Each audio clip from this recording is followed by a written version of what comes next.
Well, hello. Goodness, it has been a minute.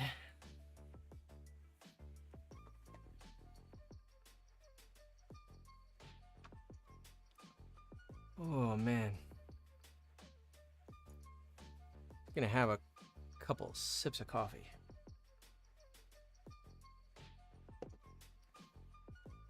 Double check all of my bits, make sure everything's working correctly. Seems to be.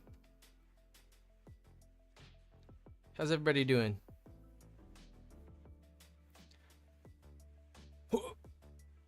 We're gonna be making some... Hello, Carlos. We're gonna be making some low poly assets, some of which will be animated. And I'll show you what I've done already in just a minute. Hello, hello. Alright. Let me pull up Unreal Engine here. What's going to be the today project? Today we're working on low poly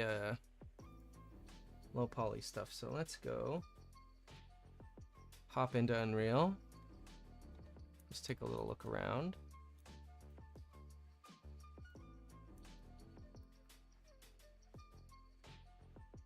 So these are some of the low poly assets I've made so far. They're not activated right now, but if I press play, they will be.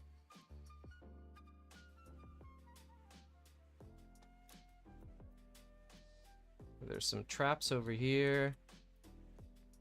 Some, this little fella's animated.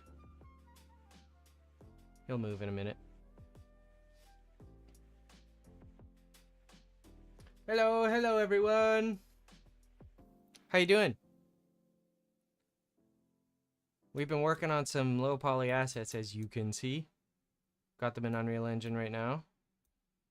Got some animated assets just for fun.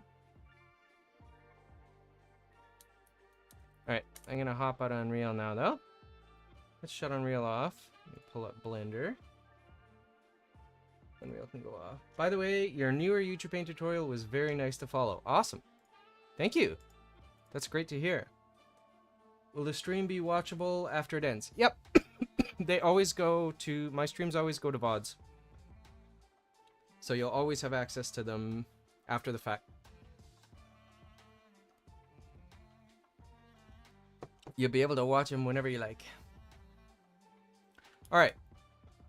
So the last thing I made was this shield.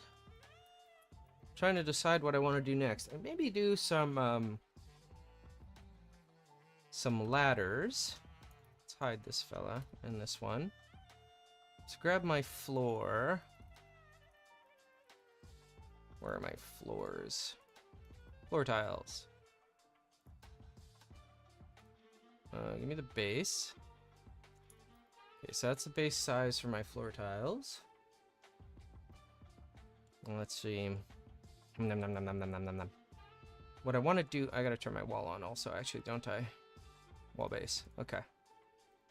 Let's scooch that back. Actually, maybe not the base. Let's see what I've got with the stone wall. Alright, so I'm gonna actually have to move this down. Just to there. So we want something like that.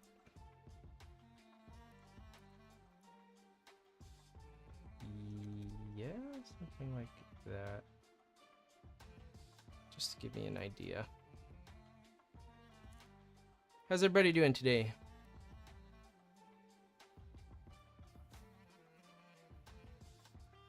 I have been very much enjoying making these low poly assets. It's an absolute blast. Because I've accrued some a large collection of add-ons over the many years I've been fiddling in Blender, it's also very, very fast, as you'll see in a bit. I think it took me, let's see. If I shut these off and I turn on the hazards, it took me like 10 minutes to make this animation yesterday night and put it into Unreal. So it's like, that's so satisfying, just being able to smash something out like that. I love it. Okay, walls. Don't need props. Floor tiles. Okay. My plan right now... Oh, what's going on with the floor tile? Floor tile base. I thought I moved this.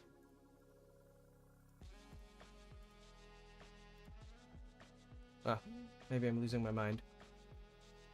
I'm good, thank you. Just finished my day teaching people Blender just in time to play some WoW and watch you stream. Very nice. Very, very nice. Sounds chill.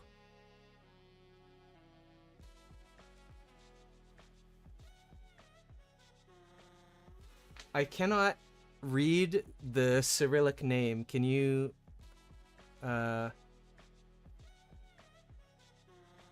tell me how to pronounce it, please? So that I can say it correctly? Or try? I think it starts with an O sound. I did actually know how to read or make the sounds of Cyrillic once, but I don't remember now. Oh, I'm getting a warning that ads are going to run shortly for some viewers. I'm going to skip that and see if it will not run ads. We're just getting started. Goodness gracious. Okay. So, what did I do? I swear I moved one of these. Stone wall. Did I just not move it far enough back? What did I do? Oh. Hotel base. Am I losing my mind? Chat? I thought I moved this far enough back. Because these are set up to like be modular essentially, I'm putting them on a grid.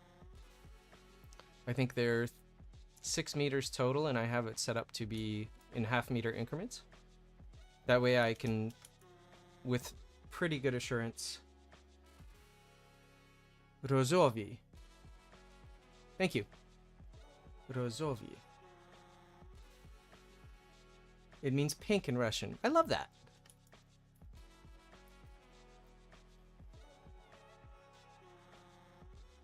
Spasiba. Wait, is that the right one? Oh, Prekrasno. That's the one. Prekrasno. Oh, Spasiba's thank you. Prekrasno, I think, is like superb or excellent or something. I can't remember. All right. So the plan is, right now, I want to build some stairs. I want to build some stone stairs. So I got to use my brain about how I'm going to do that. First thing I'm going to do is I'm going to duplicate the tile base. And I'm going to rename it to stairs base. And then I'm going to shut off the floor tile base. I think...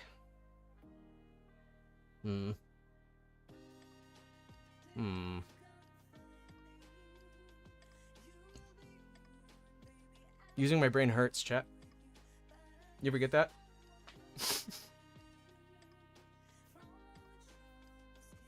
It's especially hard when your brain is made of crystal material. Doesn't want to move. Alright, let's see. Enough dilly-dallying. Let's move into here. Actually, I just want to grab that. I don't want to extrude it. Something like that. Good pronunciation, by the way. Thank you. I used to work with many, many people from Russia, and so I pestered them all the time to teach me things. And they very kindly did. Let's see. Do I want to... You know what? I'm just gonna scooch this up. Oops. GZ1. I just want this to be accurate because having to make micro adjustments in Engine afterwards is kind of a pain. Okay. Because I think... let me turn Unreal back on so you can see what I'm doing. But if I go to Unreal, the floor tiles are sitting under this little stone nub. So when I put them in engine, they naturally sat on top of that surface. And so I think I'm going to leave this at ground level. That way the floor will come in and sit on the ground, on the landscape in engine. You can always adjust these in engine afterwards. It's really not a big deal. But I think I'm going to do that, and then I will scale it upwards because let's see. Is that extruded? Are you extruded already? It is. Okay, I can dissolve that afterwards. It's fine. GZ, I want to move it up just here, and then if I want to be exact about it, I can go to item here, and I can make it 12 meters. Oh, okay, that's right. Is that 12 meters? Make it exactly the right height. Okay, now I have a 12-meter cube. I have a couple of options for how I can turn this into stairs. I think what I'll do is probably just make some loop cuts. 1, 2, 3. Oh, I gotta dissolve this edge. Oh, I got very angry about that. Why? You don't need this edge.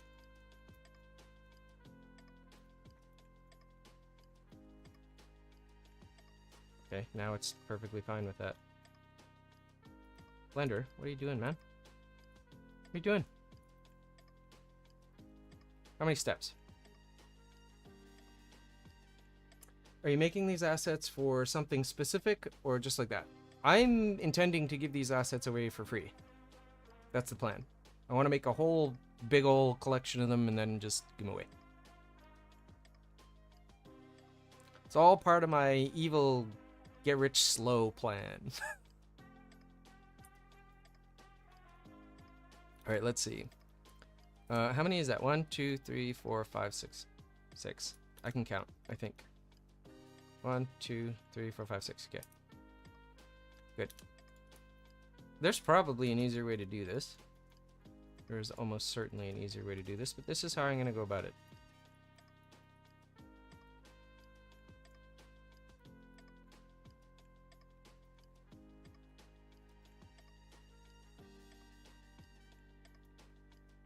Oopsies. I keep wanting to use bridge on something like that, but alright, let's see. Oh yeah, I could use this part of my brain also.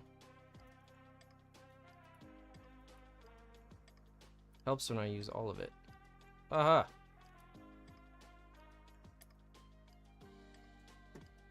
Alright. Bill. Bill.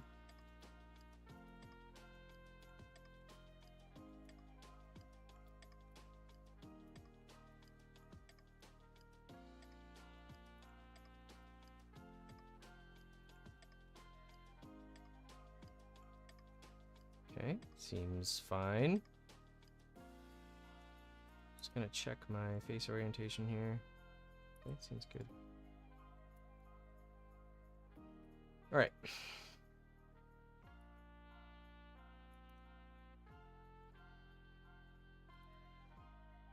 I'm gonna pull out some little lips on these. You know, I actually have a degree in environmental design. I specialize in interior design, and I don't remember what these things are called. Noses? They're the things that hang over the steps.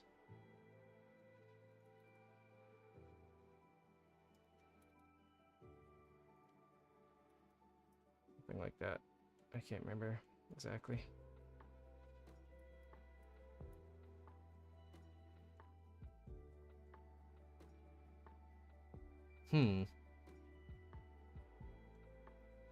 How do I feel about this? Do I want to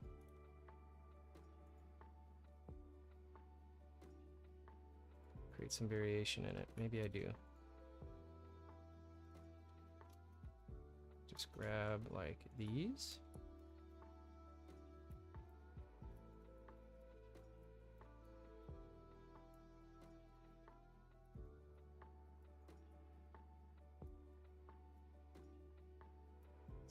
This. Just gonna test this out and see if it does what I want it to do. It does not. Set this to median point. Okay, that's not terrible. It's not great though. It's ripping there. Alright, let's not do that. For now, let's just get a basic stair in there and see what happens. Alright, now here's the benefit of having paid add-ons, chat. I'm going to use ZenUV to do this.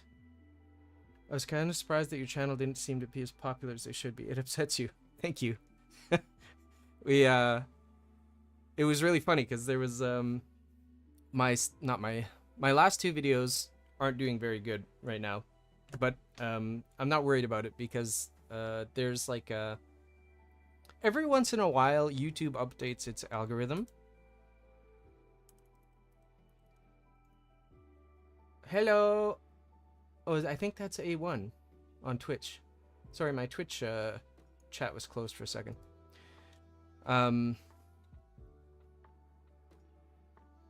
Every once in a while, YouTube updates its algorithm, and then your videos just won't do very well for the next while. So I was kind of hoping that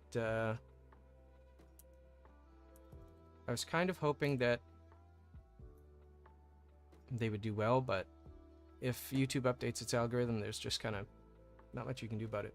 Just gotta keep on making your stuff. Alright, so I'm using this, you can't see it, there's this little icon right here, but there's an add-on called ZenUV, which allows me to just, in about 3 seconds, have this unwrapped to a reasonable degree, better than Blender's inbuilt.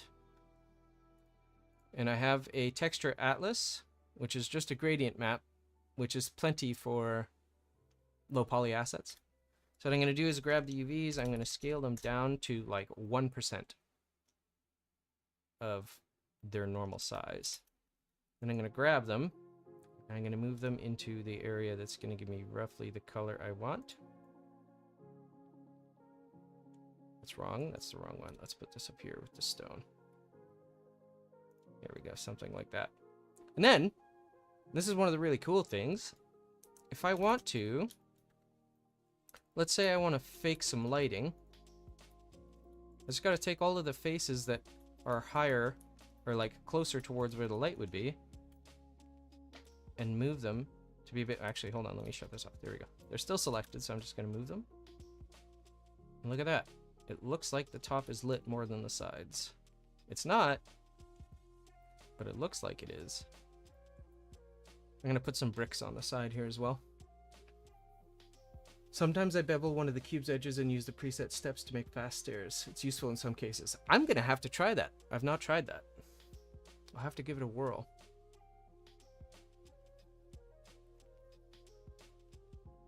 Are you still there, A1? How you doing? Alright, let's see. So another neat thing you can do with this is if I wanted to, because it's a gradient, let's say I wanted to move it, let's just stretch it. I can stretch it. And you can see what's happening here.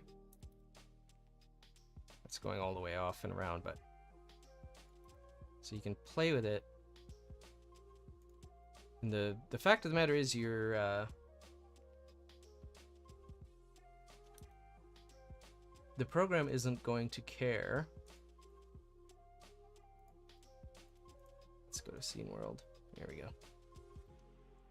The program's not going to care what your UVs look like. It only cares that it can read them.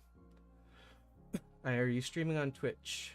Can you send me a link or put it in the description? I am streaming on Twitch, and I can get you a link, I think. Well, let me pull up my thingy. Here we go. Oh no, here we go. I'll get you the link. There you go. That should... Well, the username will get you there anyway. Let's see, where was I? Alright, so... I want to put some bricks on the side, so all I'm going to do that is I'm going to rip them off of the... just to keep them consistent. I can take them off of this asset, and I'm going to plop them on the side here. And then it really won't matter, because if these are standing alone, If they're freestanding, basically, you'll see some detail on the bricks and stuff. But if they're wedged up against walls, the bricks will be hidden. It really doesn't matter. So let's go in here. I'm just going to grab these bricks. I'm just hitting L to select linked, hovering over them, hitting L. Hit Shift D to duplicate them, P to separate them, and then I'm going to select them and move them over. In fact, I'm just going to get rid of this. Or am I? No, I'm not. I'm just going to split it off so that it's also separate. There we go. All right. The heck? Origin to geometry, please. There we go. Do the same thing here. Origin to geometry. Something like that. Oh, I don't want to delete it. I want to move it.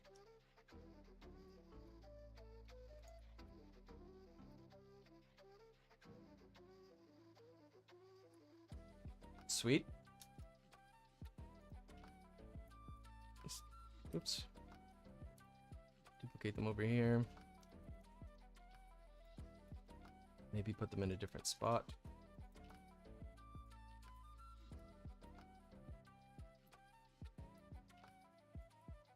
These ones are getting buried in a lot. I'm just gonna GY. Oh, GX. There we go. Right. Now all I have to do is join these together and they'll be good. Just wanted to say thanks for the tutorials. My pleasure. Thank you for watching them. I hope they're helpful. I really do.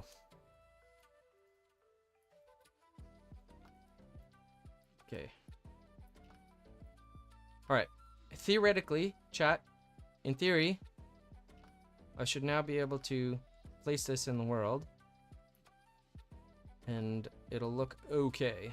So we're just going to go for it. We're going to export a GLTF. I'm going to call this stairs 1. Include only selected objects. And export it. I'm going to pull up Unreal here. I'll pull it up on my screen too in just a second. Let's pull it up. Where are you? There you are. Okay. I'm going to import stairs 1. Import. I don't want to override the texture. So another thing that's awesome is you'll notice all of these assets are sharing one. Actually, there's only 3 textures, but it's one image. So there doesn't even need to be 2 of these. That's one of the benefits of doing low poly with a gradient map. It saves a ton of space on texture images because you only need 1. So I've got my stairs here. Let's bring them in. See what we get. Oh, it's pretty much perfect. And then it'll, because it's the same size, it'll just snap to the grid. Very nice. Very good. Yes. Excellent. This leads nowhere. Let's make it lead somewhere. Alright, let's scooch this over. I need to make a half wall. I keep forgetting to do that. There we go. Let's just grab one of these, scooch it up.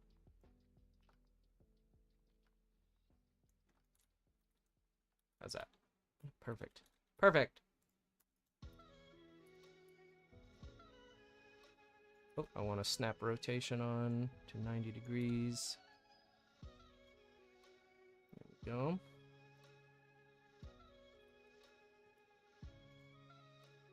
$180 degrees. Scoot you over. There we go. Let's copy this light over as well.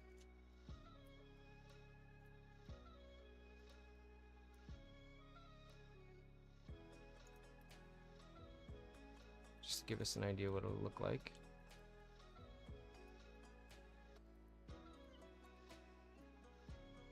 Whoop. I'll put one of these on the end here.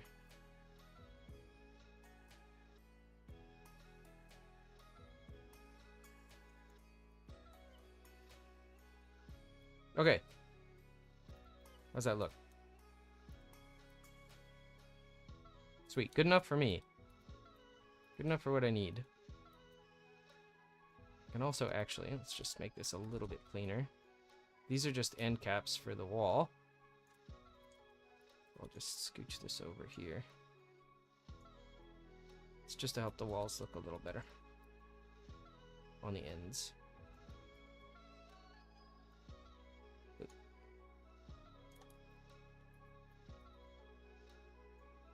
Like that. Alright, back to Blender.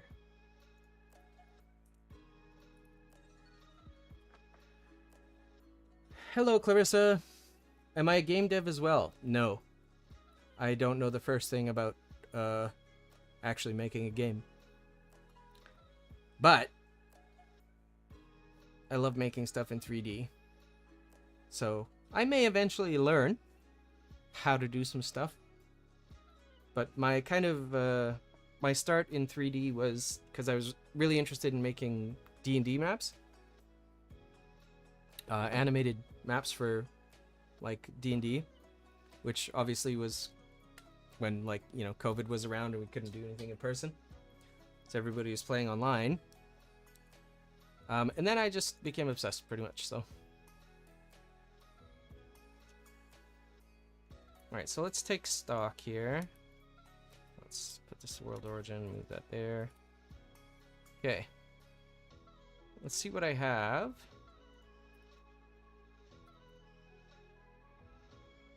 So another benefit of low poly assets is that they're extremely fast to make. I think now right here it's more comfortable and familiar. Fair enough. How often do I stream? Well, the plan is to stream every Tuesday, Thursday, and Saturday from now on. I'm working on my portfolio right now with help from your tutorials. Thank you. You're very welcome. Very, very welcome. We need more people out there doing creative things. It's one of the reasons I love Blender. As long as you've got a computer, the barrier to entry beyond that is absolutely nothing. You can do everything in Blender. Well, mostly everything. You can do a lot, basically. Alright, so I got 3 stone walls. That's fun. I've got 1 floor tile. Second floor tile. Let's just select that one. You know what? I'm going to snap this to the grid also. There we go. I have that same one, but blue.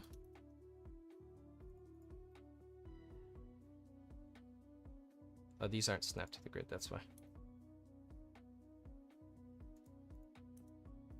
Come, snap to grid. There we go. Should also move these down. I'm just going to scooch them down a little bit. They look right. Cool. I have stairs. Let's turn snapping on.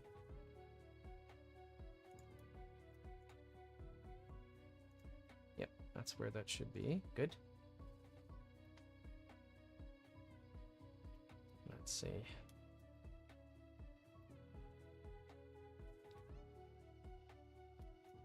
Got lots of props.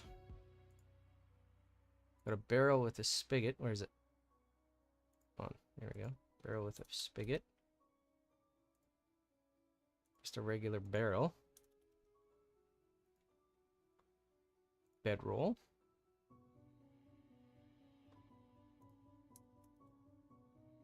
There we go.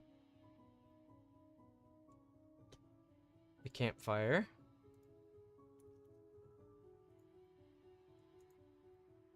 Okay. This is just the logs for the campfire in case you want an individual one. Let's see what else. Oh, I made a sword.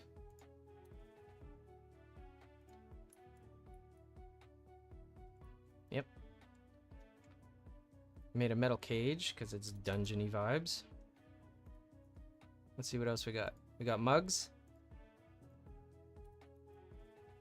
There's a mug right there. Another one. Last thing I made before the stairs was the shield.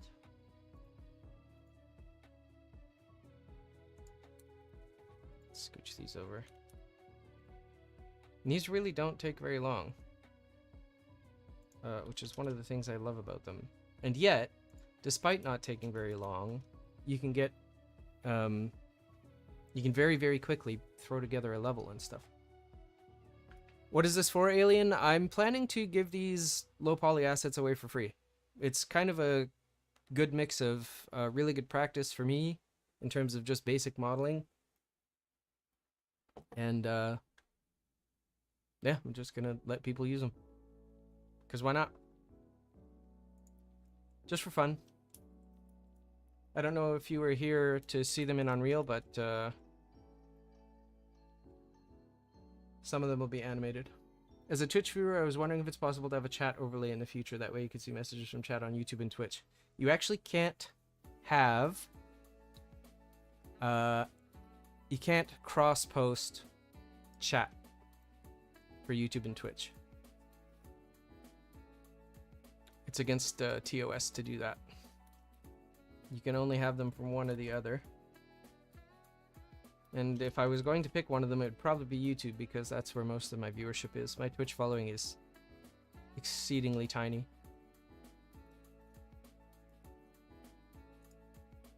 Okay, we got wood planks. It's basically just a, I mean, it's a wooden plank. It's nothing fancy. Wait, where is it? Hello? Wooden plank? There you are. Yep, just a wooden plank. Got some banners. I think there's actually only one banner, but because it's gonna always be stuck against the wall, it's got two sides. So you get two different banners in one. How long have I been modeling for? These look pretty cool, by the way. Thanks, Alien. Goodness me. I think I started Blender in... I think I started Blender just after 2.79 came out, so like I think five, maybe 6 years. Been doing all kinds of stuff in Blender. Let's see. There's also a scaled character. Let's put our character here, which I also animated. I could show you guys that in a minute. But it's just, this is just like the base mesh. It has no character in terms of clothing or whatever about. I'll show you in engine the animation. What else we got? Oh, okay, let's do this. Let's shut all of these off for right now. So I have the first hazard, which is the spike trap here. It's actually this one also. So if we run through this, it's just keyframe to perform this action. So you put it in the floor and they just stab up. There is a way to mesh warp these things so that basically once the bottom end of these spikes hits a certain place here, it'll flatten. But given that they're going to be in the floor, there just doesn't seem to be the need. Social Stream Ninja seems to allow you to display one overlay where there'll be a Twitch and YouTube chat. Maybe there are others because I've seen it on other channels. Yeah, there might be others. But if not, that's okay. Just ask. Yeah, there's no harm in asking at all. I agree. It would be good to have a chat, like a chat replay on the thing. There might be, like, if you have, I don't know if it's a violation of TOS to have one that's like a YouTube chat and then a completely separate one that's Twitch chat. That would probably get around the problem, because it's just the mixing of the two of them, I think. I'd have to check the TOS, but I'll do that. If I'm going to be streaming more regularly, it's something I'd like to do anyway, just to beef up the stream a little.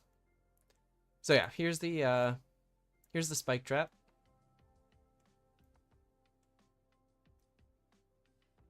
Nothing fancy, just a very, very simple animation. And then let's do the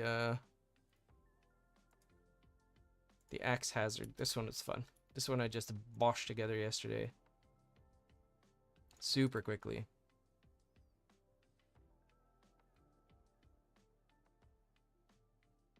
So it's lots of fun to do. Now, so I made my basic stairs. Question is, chat, what do we want to make next? All right, input time. What do you think belongs in a dungeon that we don't have? Let me turn on the things we do have so you can see what's going on. We don't need the hazards. I have some rock clusters too. I should probably turn those on. I don't think I imported those either. They're just big clumpy blocks of rock. Is that the only one? I think so. Yeah, just the one right now. A skull maybe. That's a good idea. A skull's a great idea. Torches. Ooh, I might be able to use the emissive thing here. All right, so what I'm going to do is I'm just going to go here. I'm going to put this in text. What am I doing? RX90. Hello? Skull. Torch. Keep them coming.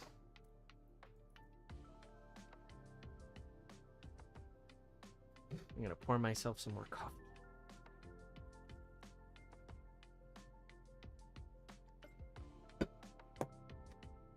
Coffee is good. Coffee is great. Alright. For a skull,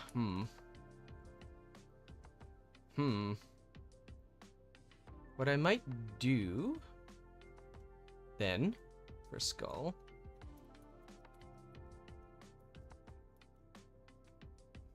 Do I use a UV sphere or an icosphere? Maybe an icosphere.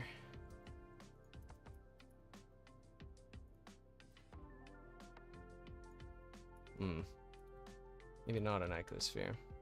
Let's try UV sphere and see what we get. I can always remesh this afterwards, so it's not a huge deal.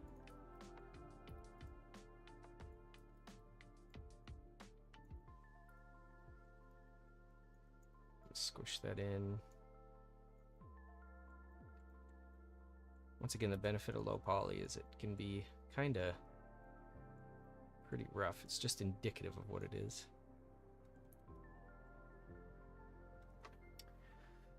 Hey man, your tutorials have helped me so much. Thank you for continuing to post helpful videos. My pleasure. Thank you for watching. That's always really, really nice to hear. Okay, some crates. Oh, where'd my text go? There. Did I isolate this? It's just way off in the distance. Skull. Torch. Crates. How did I miss crates? Gold. Gold! Alright, let's go back to our skull.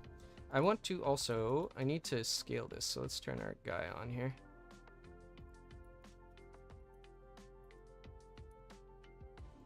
Let's turn snapping off.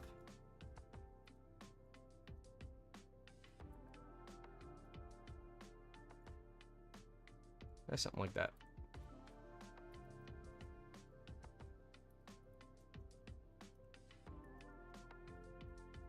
What have I done here? Oh, goodness me. Alright. We're just going to remesh this. I'll just use quad remesher to get a low poly after. Let's see. Let's grab that, move it up. Okay. I'm just going to do some mouse sculpting because why not? Cranial ridge. Nose comes out a bit. Put that in.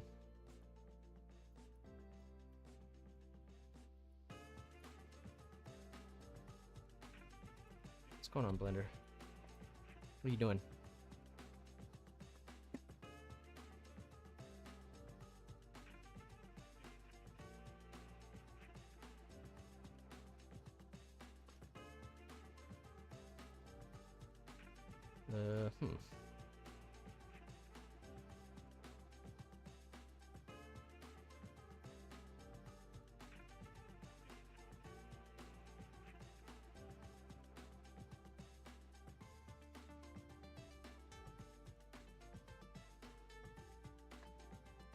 Let's maybe go move this down and out.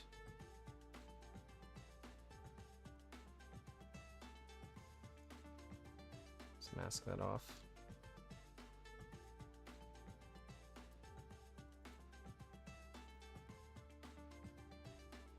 I could do a facet here, but I don't really think it's necessary.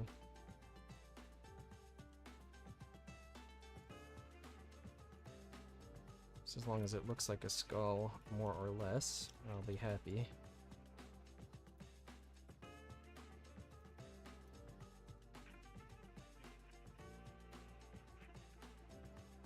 This is dungeon vibes, so it should be angry.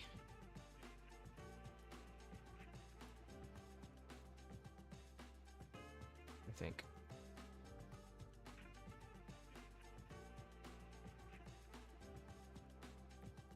Okay.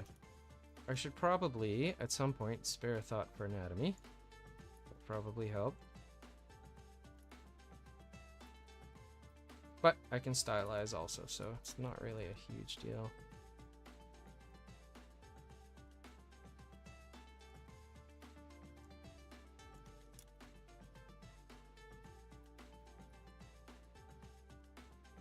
Alright, is that going to be good enough? I think so. I think this should be good enough. If I use, when I use quad remesher on it, it should give me a result, okay, that I want. So quad remesher, for those of you who don't know, it is a paid add-on, but it is one of the most useful add-ons you will ever use, period. Same person who made Z-Remesh in ZBrush is responsible for this add-on for Blender.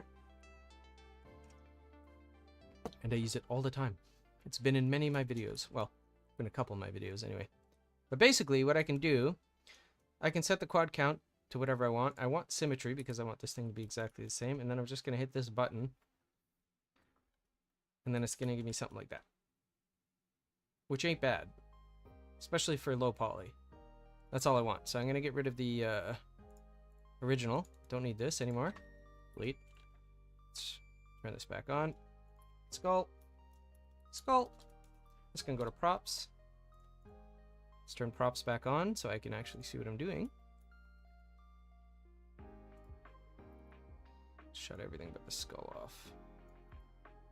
Okay, there we go. Okay, now, question is, I think what I'll do, I could subdivide that, and that, and one more here, maybe one more here. All right.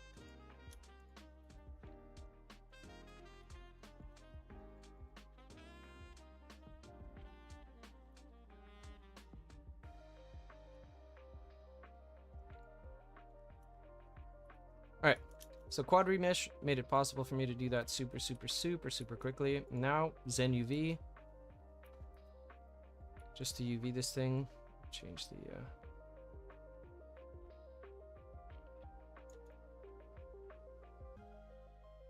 let me see, is that what I want? Maybe a little bit more. Something like that. Should be fine. I'm just gonna go in and make sure these are what I want. So I'm gonna mark seams. Mark seam. I'm gonna clear these seams.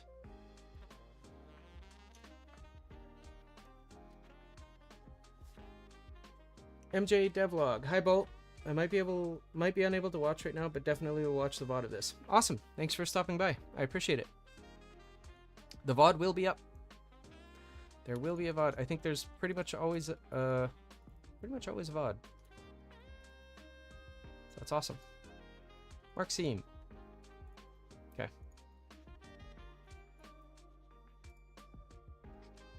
Is the rest fine? No.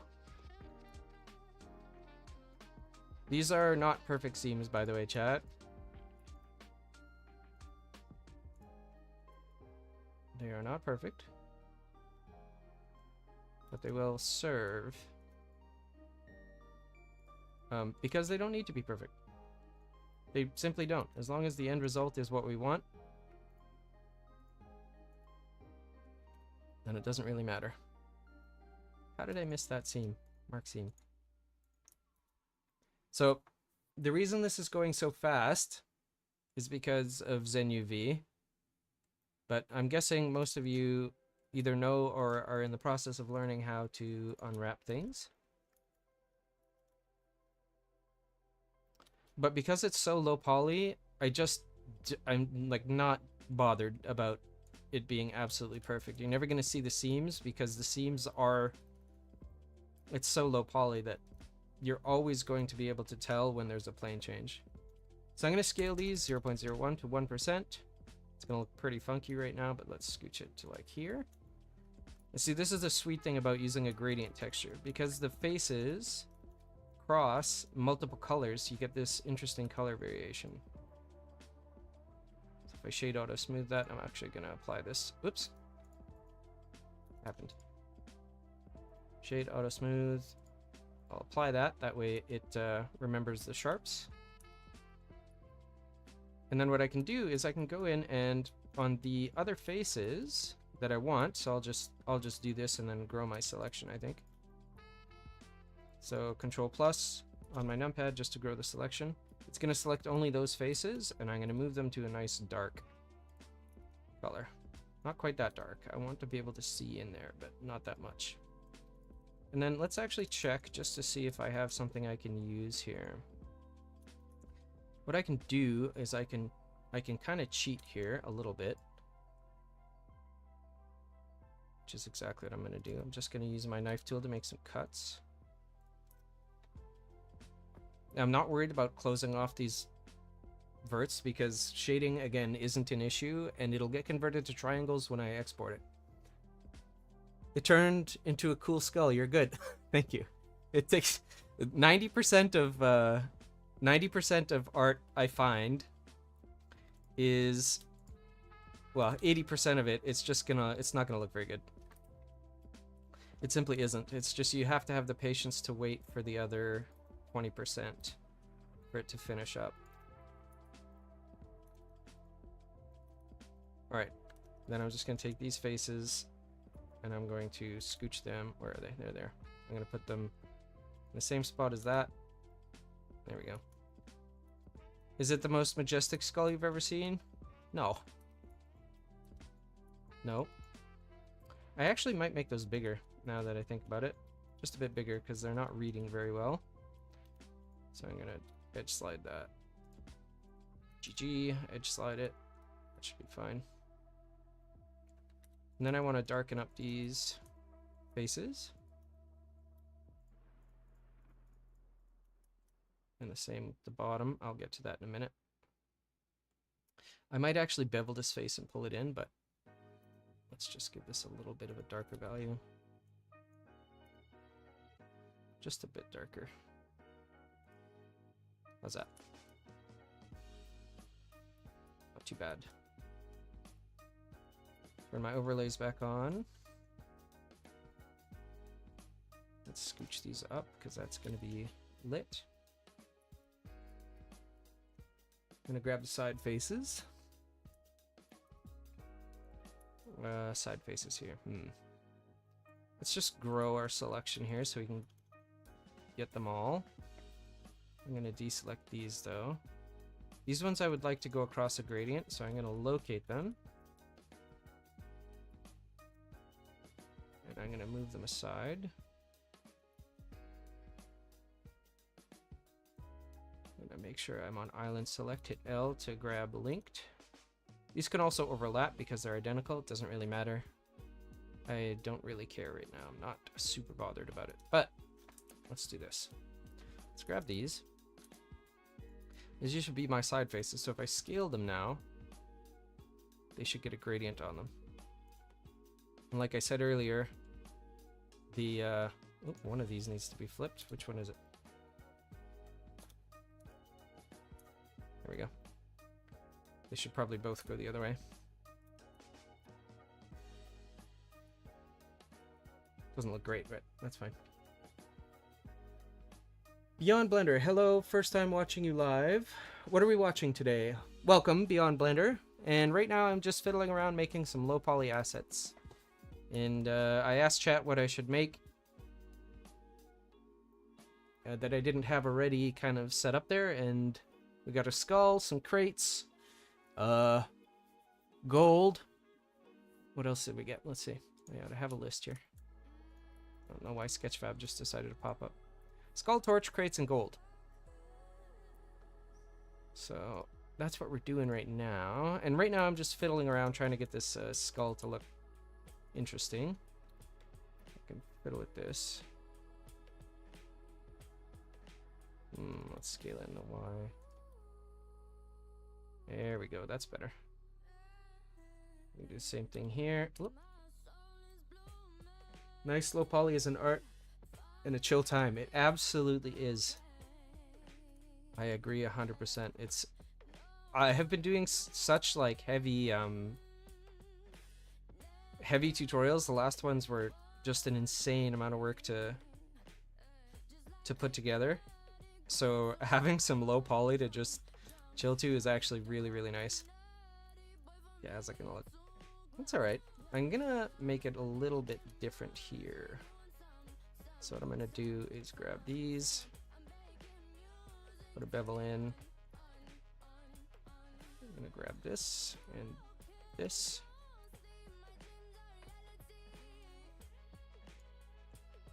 Let's make some seams here.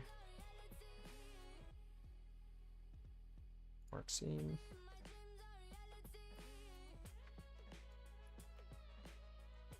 Okay, let's grab these faces. Grab these faces. I'm just gonna make them a little bit darker as well.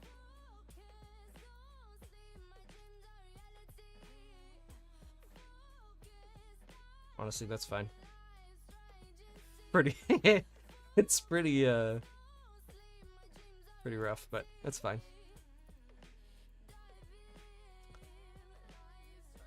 Should probably make the eyeballs a little darker actually, so let's go do that. Need to do more of it. Yeah, for sure. Yeah. It's almost zen-like sometimes. It can be very, very relaxing. Alright, let's pull these a little darker. I want to shut this off though. Go to my layout. It looks like it still has skin on it, which I don't really like, but maybe one more quick thing here is I'm just gonna grab these faces.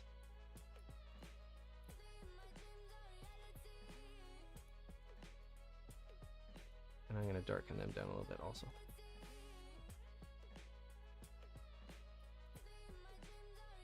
It's too much.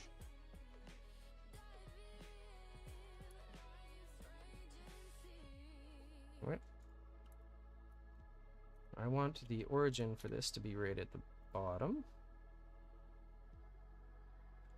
I think we can reasonably rotate it so that it'll sit flat. Apply all transforms, origin to geometry, and then move it up so that when I bring it into game engine, the origin is right here and it's easy to position. Save it there. Let's actually put this to cursor to world origin, selection of cursor. There we go. Now it's dead center of the world. All right. Ooh. This is no bueno. We gotta fix that. What's going on here?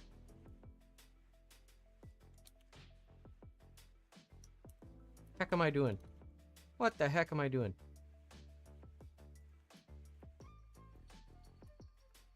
Circle select these. Alright, I would like to use text tools. I'll disable sync for a minute. Dang it.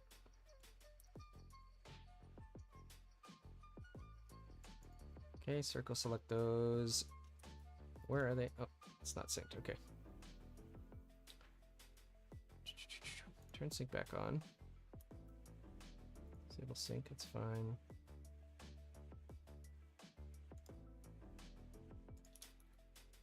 There we go. Yeah, let's just scooch those over. That way when I disable sync, I can take these guys and I want to sort them horizontally. Now I can turn sync back on. Let's see what we got here.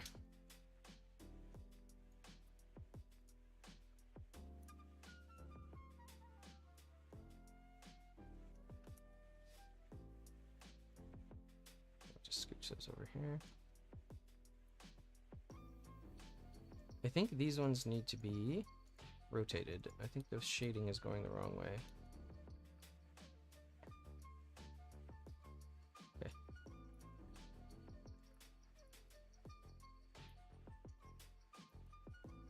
Grab these.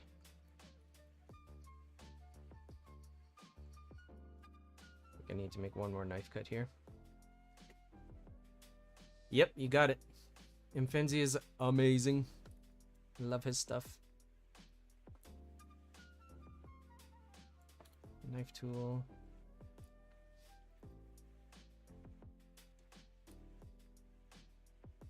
What am I doing? Here to here. Okay. UVs are kind of a disaster, but that's all right. Doesn't matter. Doesn't really matter.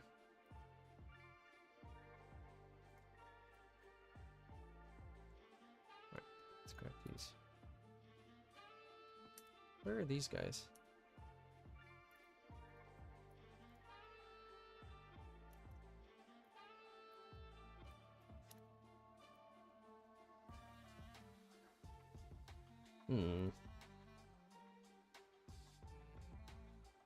Yeah, I think all of it could benefit from a little darker.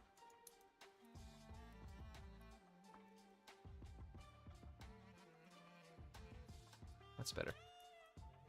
Don't really care about that little nub in there. Let's scooch these down. All right, that's good enough for me.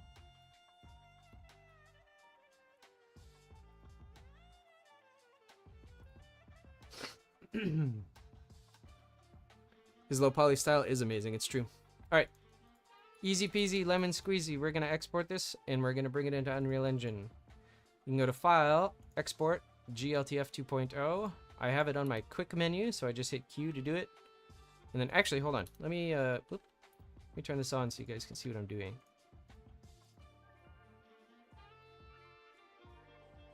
Come on. Yeah. Are you gonna turn on or what? Hello?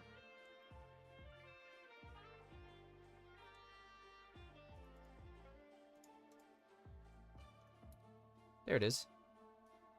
Wow, I don't know why that took so long. Move this down, scooch it over there. Alright, you guys should be able to see what I'm doing now. I'm gonna hit Q, GLTF. You can't see this menu, but basically I'm just saving it as a GLTF. I'm going to name it Skull. Export. Because it's a GLTF, everything is baked in. So I don't really need to worry about it. Let's go to UE. Unreal Engine. I'm going to open up my content browser. Import. I'm going to choose said skull. Open. Default settings are fine. And boom, got a skull. Let's put it on this table, I think. Why is my content row so tall? Relax. It's huge. But I guess his head's huge, so. Dang. Alright, back to Blender. Let's actually, hold on, wait. This isn't in the right spot. Move down. Oh, it's chugging. Don't chug. Well, it's not chugging. I have grid snapping on. There we go.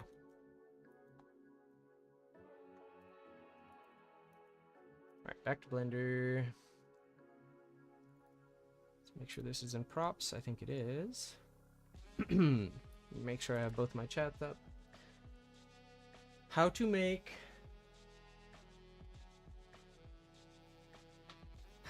Pi D with Blender instead of just doing boring 3D.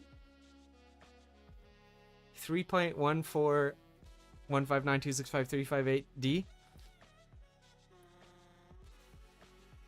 have no idea. I guess that's just animating it, really.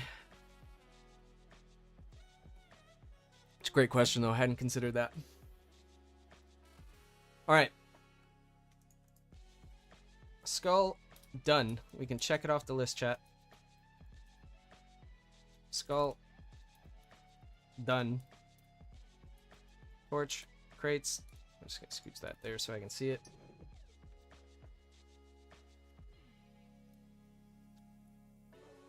That is a great question, Nick. I shall have to ponder it. All right, let's see. Cube. Question is, do I want to... Tell you what I do want to do. GZ1. All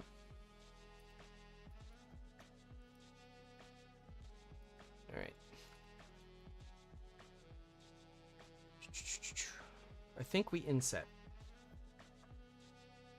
Excuse me, I think the trick is the inset here. All II, we want to inset individual. How's that looking?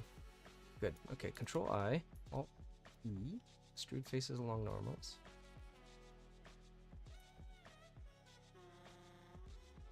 Interesting. It looks really weird.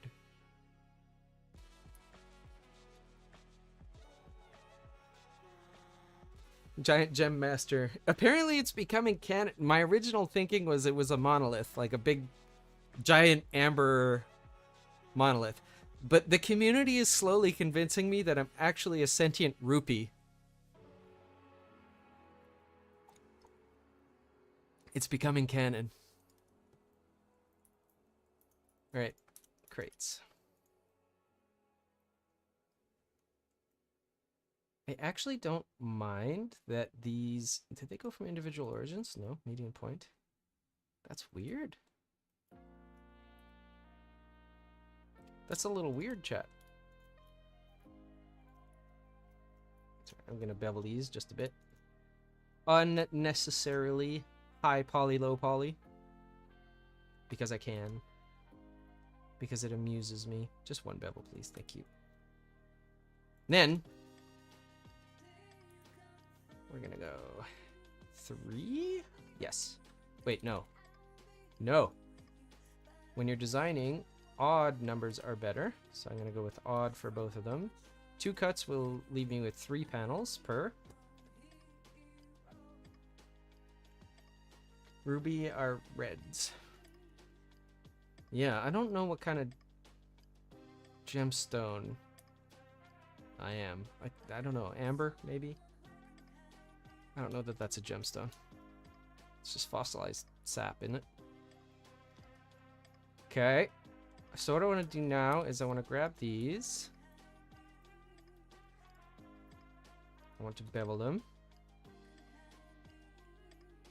Something like that. Just going to grab these.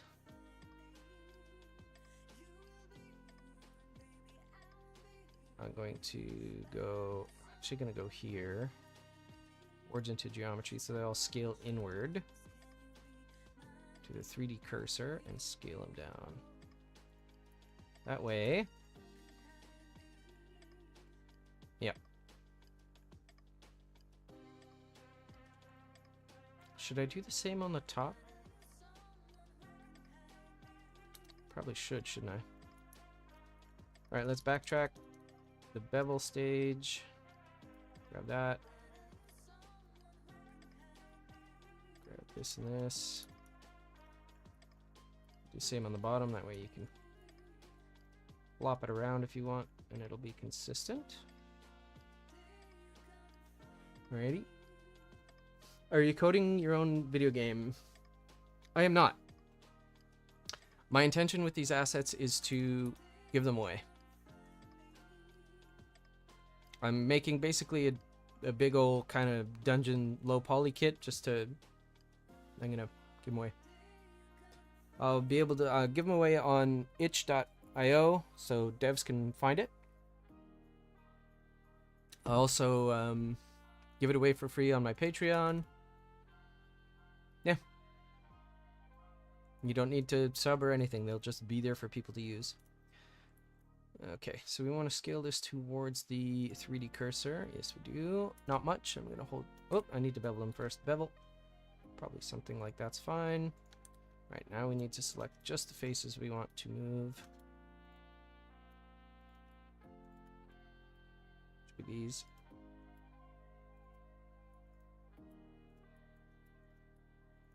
And these. And then I'll show you something else that's neat that you can do with a single texture image. I'll show you in just a moment. Okay. So I'm going to add the atlas to this. Just quickly unwrap it.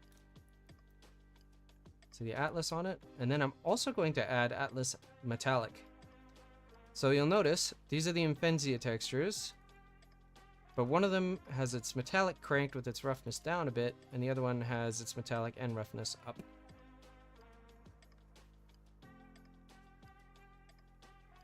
Maybe citrine or lemon quartz. Oh. I'll have to look into that.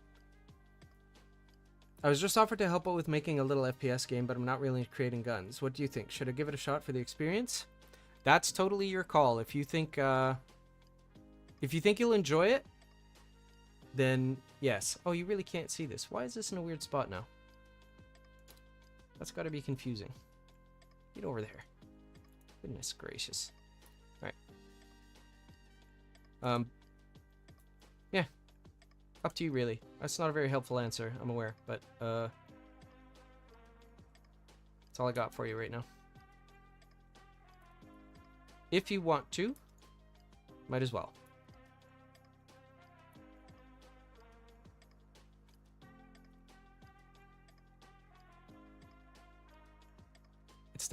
It's definitely good practice if you're not into doing something to give it a shot, because it's just, all it's going to do is make you better in the long run, because you'll get that experience doing things you don't normally encounter. Blender, what are you doing, man?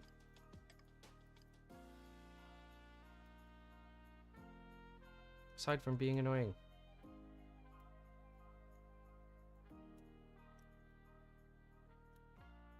These faces. That face.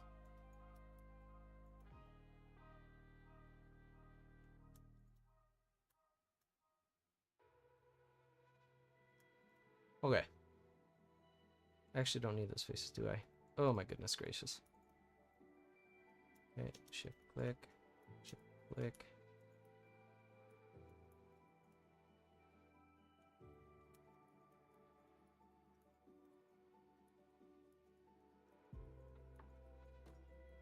All right.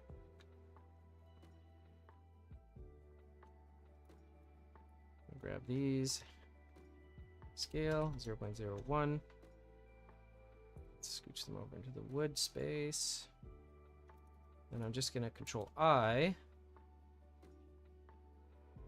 And I'm going to go to Materials, and I'm going to go to Atlas Metallic, Assign. I'm going to go back here, Scale 0.01, and I'm going to move them to be metallic. So now, theoretically, while using the exact same image to save space, I have one that's metallic and one that is not.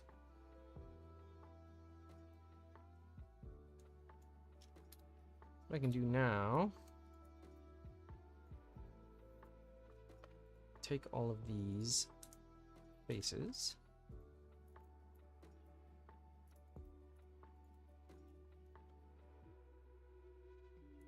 I'm just gonna move them so they're roughly in the same space. So we get more or less the same color. What's happening here?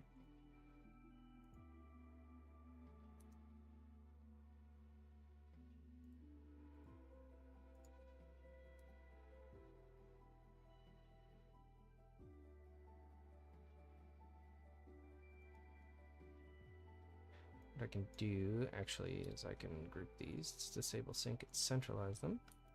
Centralize them shrinks them down to nothing, though, so let's sort them horizontally. Scale them down. And then I think for these ones I will do them separately. Okay, I'm a developer, not a game developer, but recently bought a VR headset and I want to make a small game just to test to interact with 3D models in a mixed reality environment. That sounds like a lot of fun. I love mixed reality. We did a bunch of virtual reality stuff during my degree, actually. Because doing architecture, it's very helpful to have 3D models of it ahead of time. Okay, why is this face missing? Where is it? This face here. Why do I feel like you're backwards? It's not backwards. Where is it?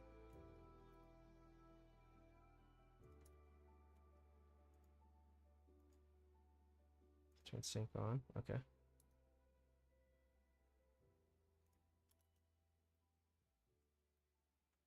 Oh, some of these pieces are being butt faces.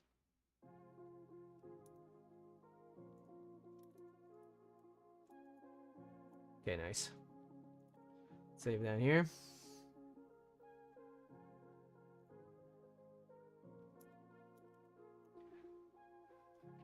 I do Blender also, but mostly never been satisfied. Mostly cast on medieval environments, embedded organic modeling. Organic modeling is very difficult. It is very, very tricky. Alright. Let's go here. Let's see what else we want to do. A lot of the time, it would be fine to just slap a the color on here for low poly, but it only takes a couple excuse me, a couple seconds to add in additional kind of lighting. So I'm just selecting all of these faces. I'm gonna do the same on the bottom here.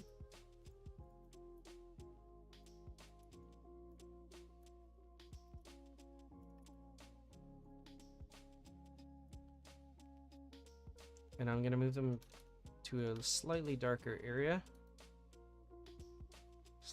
Slightly, just a little bit. It's just gonna help sell that it's got light on it, that it's... Scale them down. Yeah. Then what I'm gonna do is I'm gonna go to these top faces of this metal.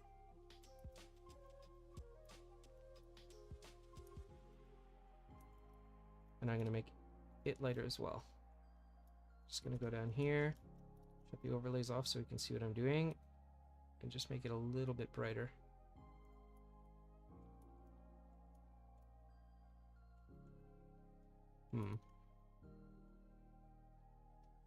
Let's do that. Let's grab these, move them up as well.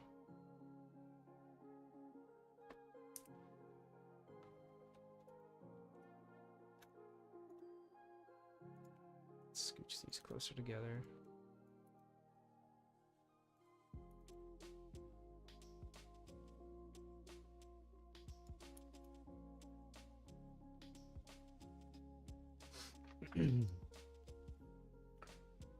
Never used a gradient color texture.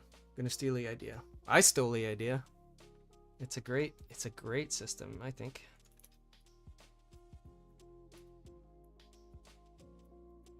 See if we can grab this loop.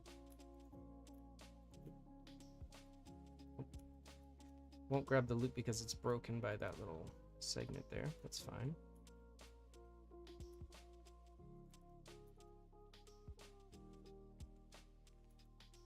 Contrast is key. We're going to do the same thing around all of these loops. It seems like this might be superfluous and not necessary, but it really, really does just make it pop that much more, so it's worth doing, in my opinion.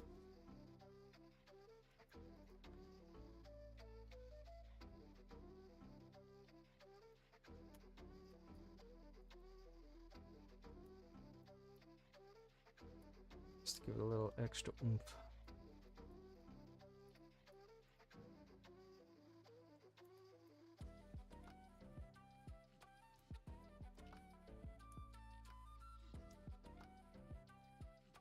Right.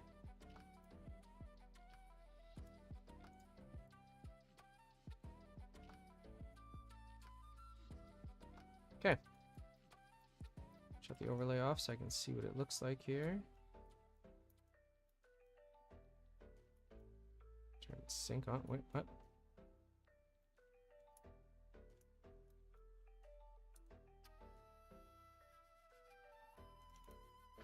Can't see the UVs.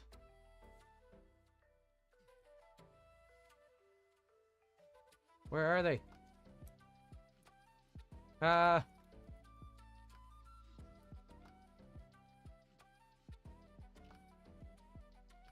They're way up there.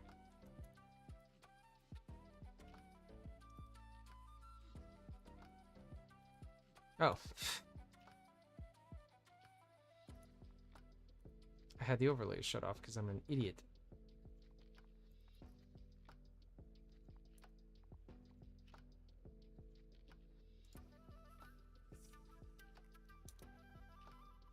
Not quite that much.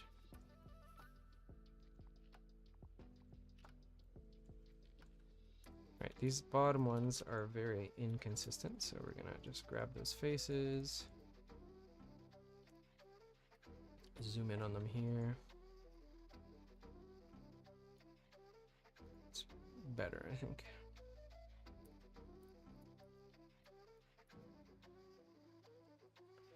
Alright, that should do for a crate.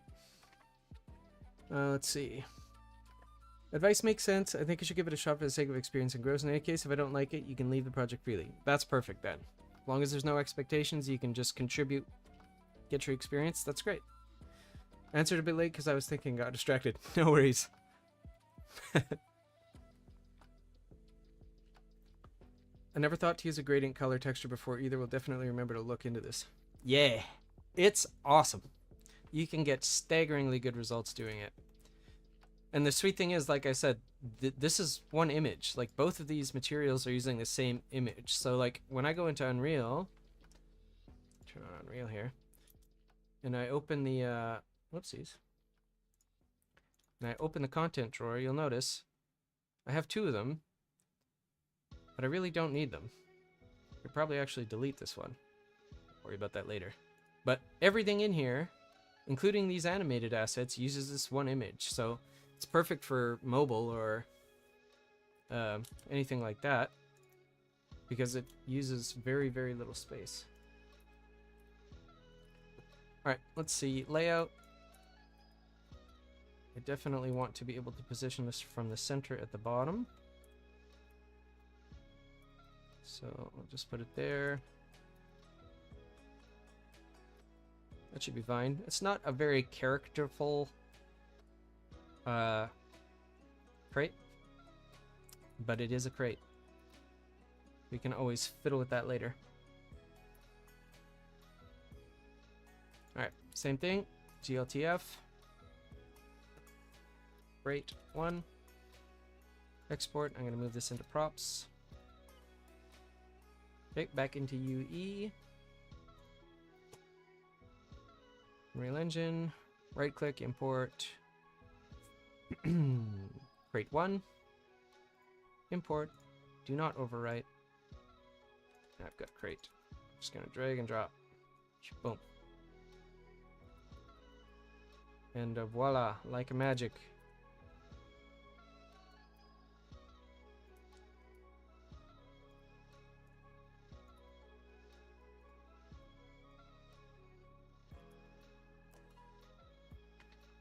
Hello, Caldnell. All is well. Yep. We just bashed out this very simple crate. I actually have to re-export these barrels because they don't have this metallic texture on them. I should probably do that. Let's do that. Show you how easy this is to do. Let's hide this. I want to go to my barrels.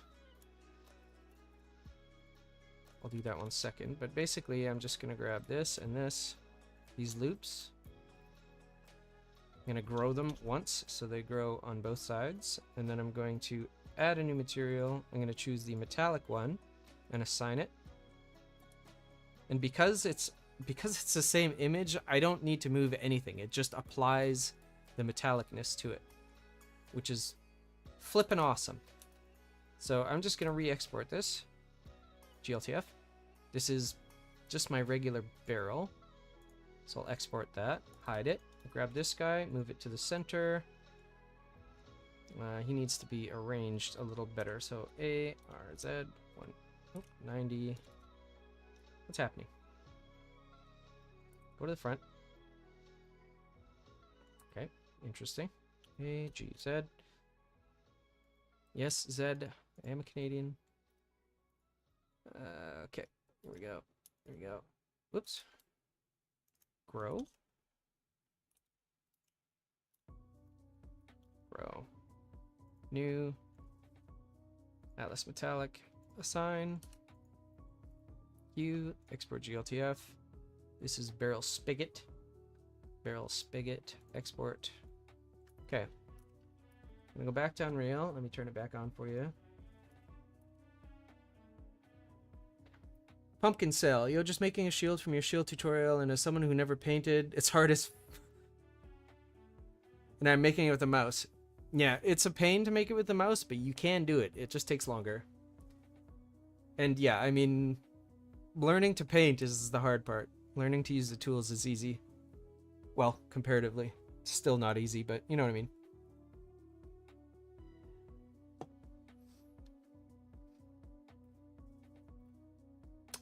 Thank you, Beyond Blender. Let's change out these barrels, though, because I have switched them to be metallic. So right now you can see they're very flat shaded, which is fine. No problem with that. But I'm going to delete them. And I'm going to import both of them again.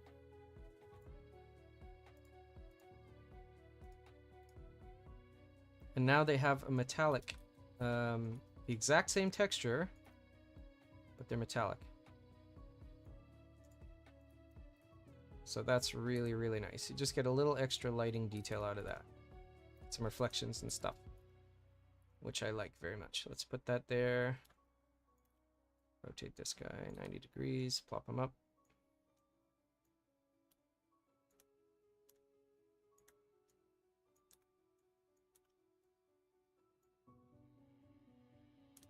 There.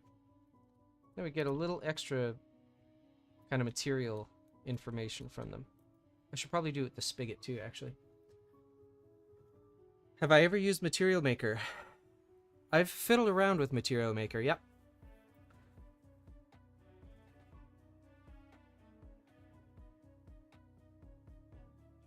It looks really nice compared to what I made before. It's always good to be improving every time. It's so satisfying. Because those days, the thing is, you're always improving, right? Always, always, always improving. But the days where you feel it or you see it, those are kind of few and far between, I feel.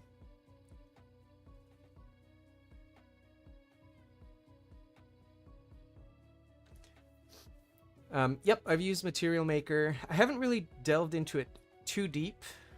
I learned a bit of Substance Designer before I stopped using Adobe, which helped. There's also Instamat, which is a free alternative. Instamat has a texturing suite and a designer-like interface. It's pretty strong. I actually use it for when I'm doing a baking workflow. I use it for baking my maps.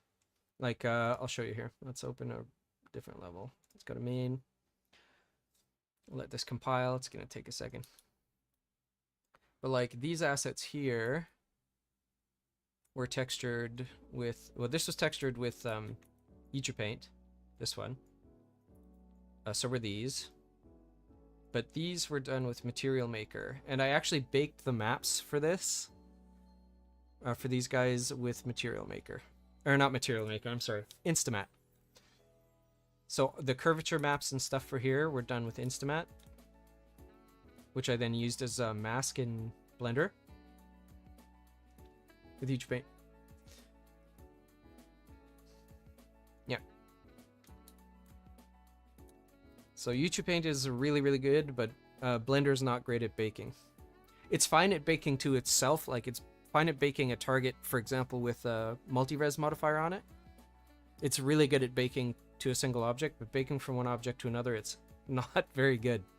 So a free alternative would be Instamat, which I use principally for the baking, and then I do the rest of my texturing in UTpaint.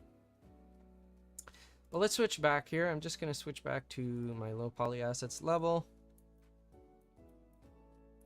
Let's take a look at... I need to fix this man's breathing animation, because it's a little weird.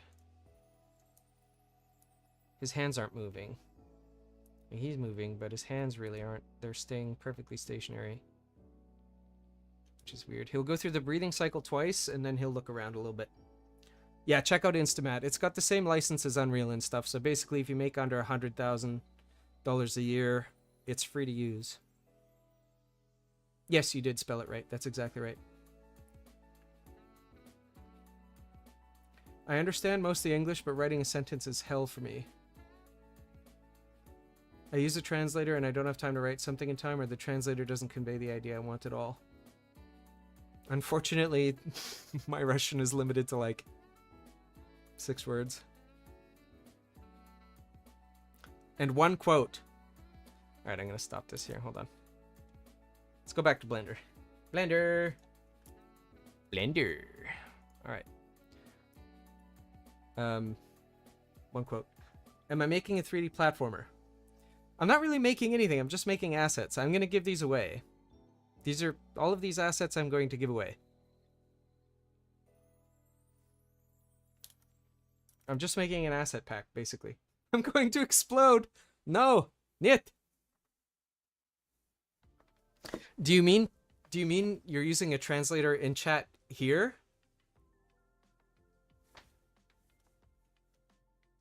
How do I... Hold on a second. How do I do this again? Rosovi? Rosovie? Oh, I can understand you just fine. Like, your sentences make perfect sense. Yeah, Pumpkin, I'm just making assets. It's good practice for me.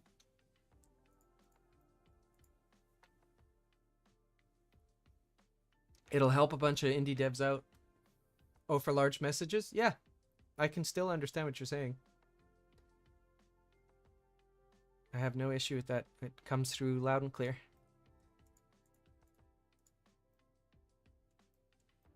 Prekrosno.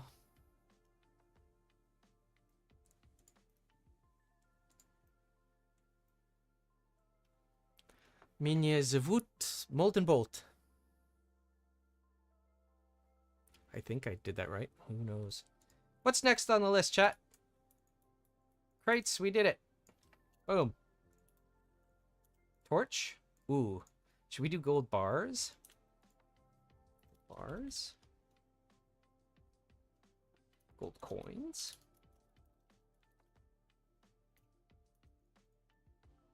Let's see.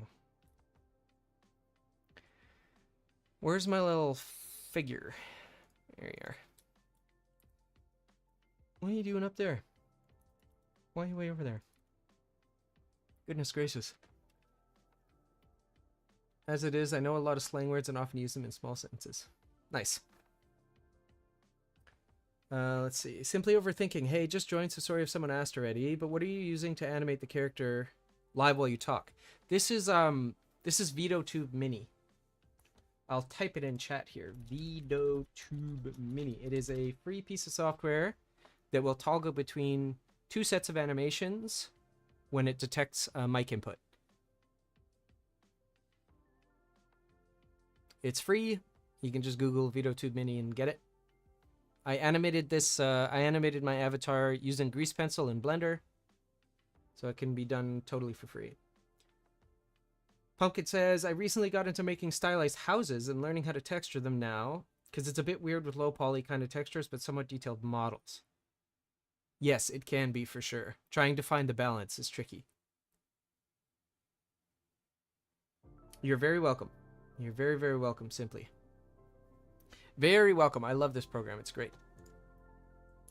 I started, it's got some neat features. You can change states and stuff like that.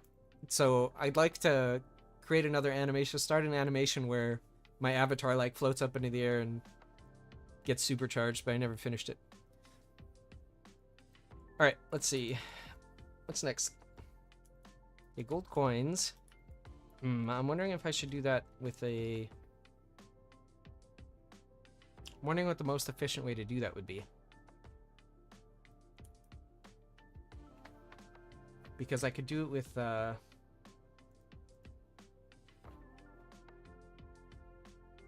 could do it with the particle system. Yes, you pronounced it correctly. It's very cool to hear Russian from non-native speakers for me. Sweet, I pronounced it correctly. Let's go. I got a long sentence. I got a quote I could say if I can remember it all, but I will butcher the pronunciation. It's an Overwatch quote. I'm slowly making models and assets for a project too. It's definitely good practice as I forget all the shortcuts and techniques I learn regularly. Same. I have a Blender like master document on Google Docs that is like a lifesaver. Because if there's some aspect of it I don't touch for 3 or 4 months, it's pretty much gone from my head. I remember that I did know how to do it once, but I have no idea how now. All right, Nick, thanks for stopping by. It's great to have you here. Hope you have a good day at work.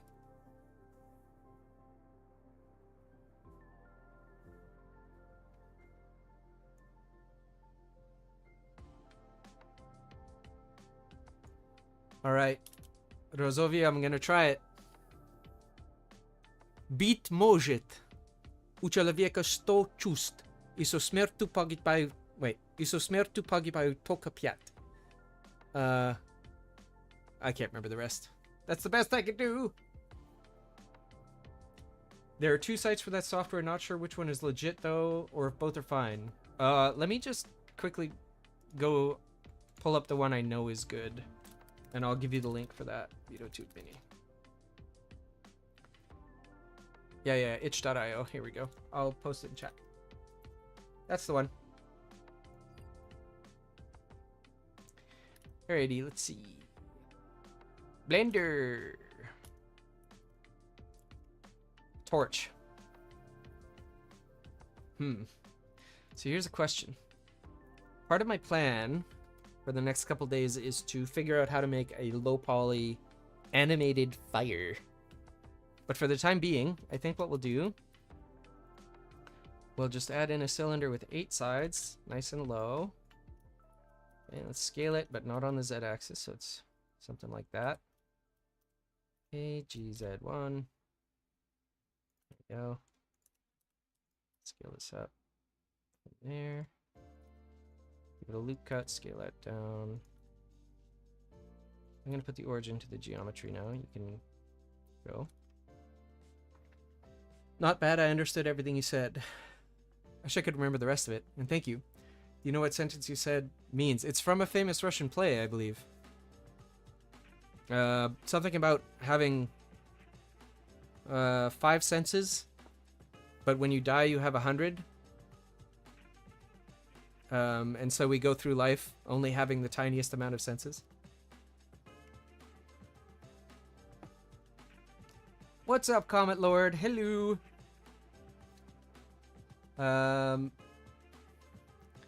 Legend in the chat.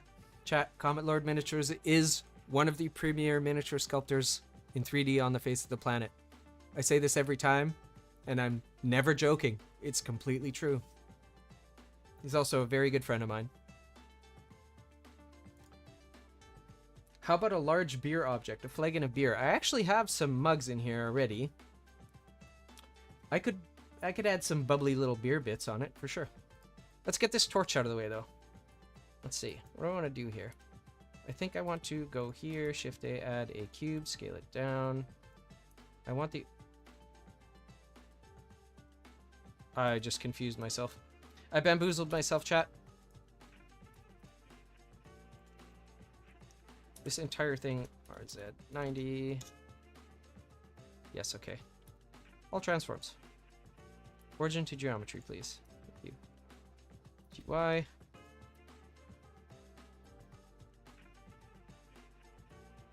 let's grab this. Here's a neat trick. I don't know if you know this, chat, but you can extrude and then scale something directly by hitting E, then S. Why is it? Oh, it's extruding from the 3D cursor. Individual origins. There we go. ES. Then it'll scale right up.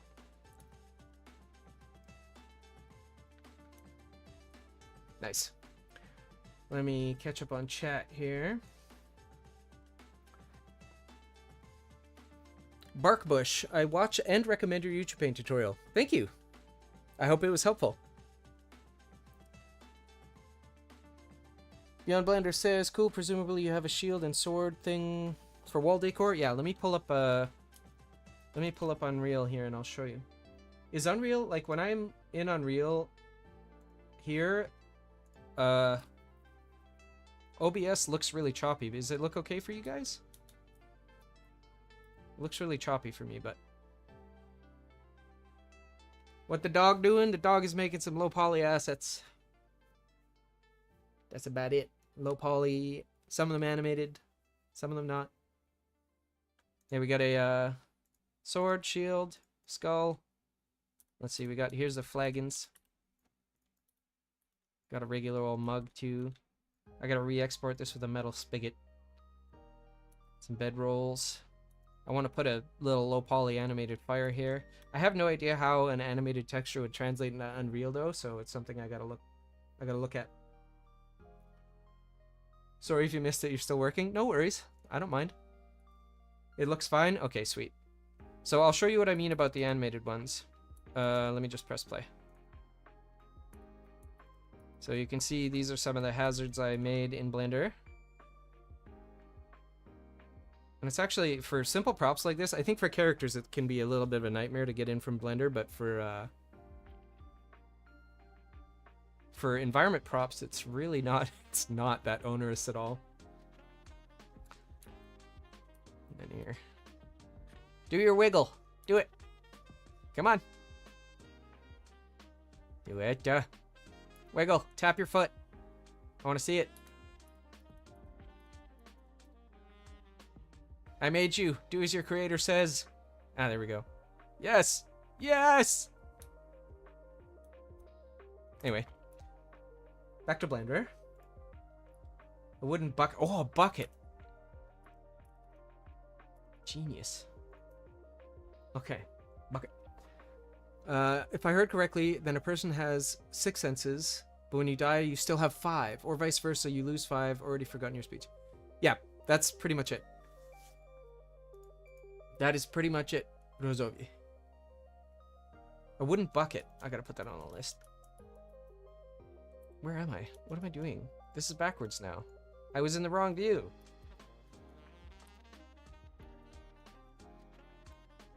All transforms. Origin to geometry, please. Thank you. Alright. Bucket! Bucket.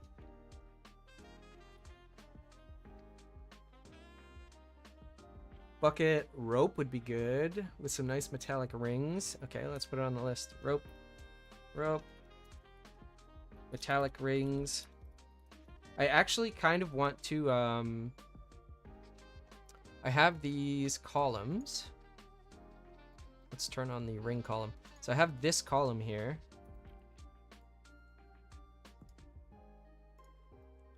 Right here. I might put some chains on it right here. Coins in a coin purse.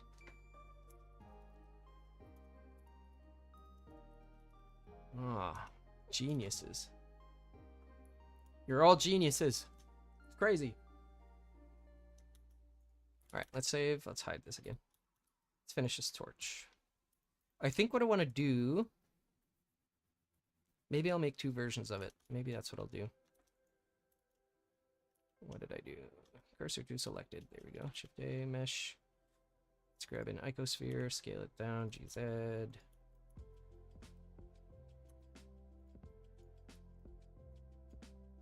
Just do something like that. And then here.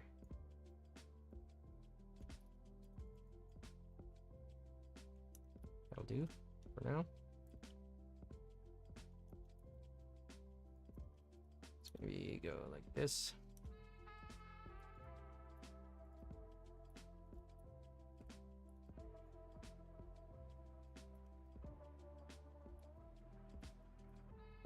You know what? I'm gonna do this as a metal band.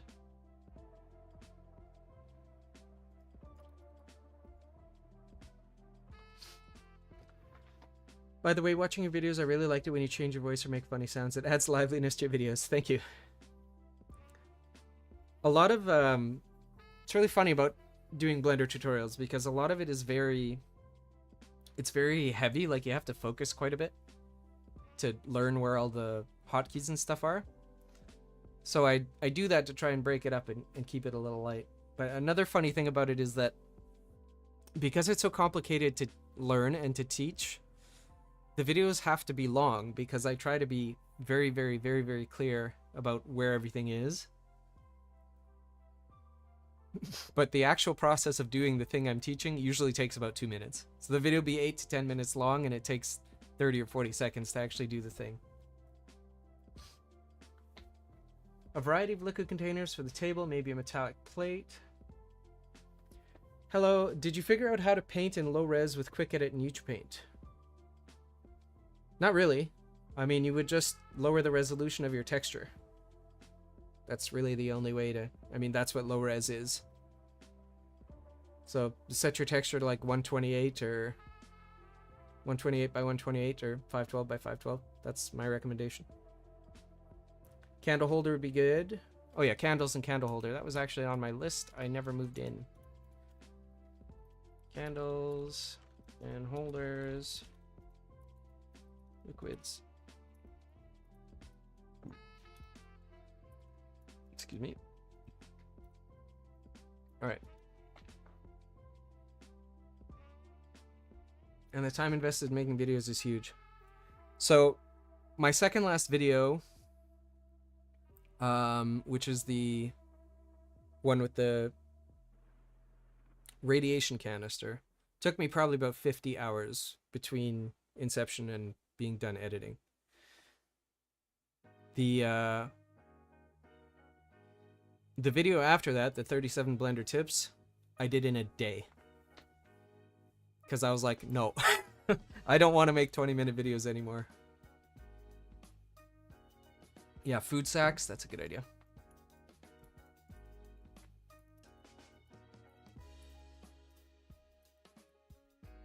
Like grain or something. Something we can,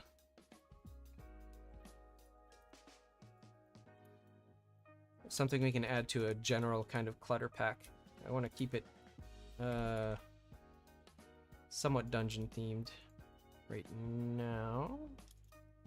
Scale this in. Nope. Nope. Okay.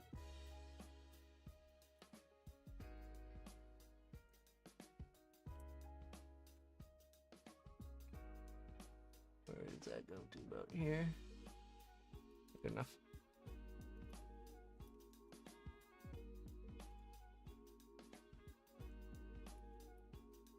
Something like that. I will definitely keep it up for the future. A skeleton. We do have a skull. We do have a skull already. A full skeleton might be a good challenge, though. I spend many days on one video, but I want to make them as best I can, so it is what it is. 100%. Absolutely 100%. Alright. I'm just going to check these quickly. Make sure there's not... Okay, there aren't any. Okay. Screwed faces along normals.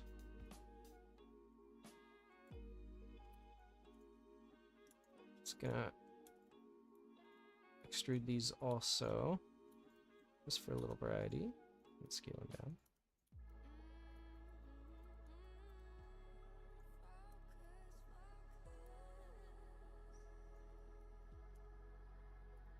Okay.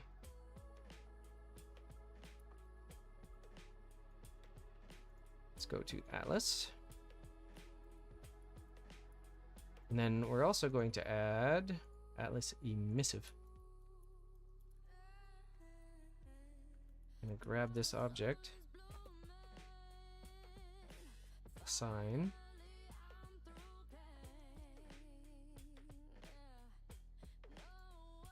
Something like that.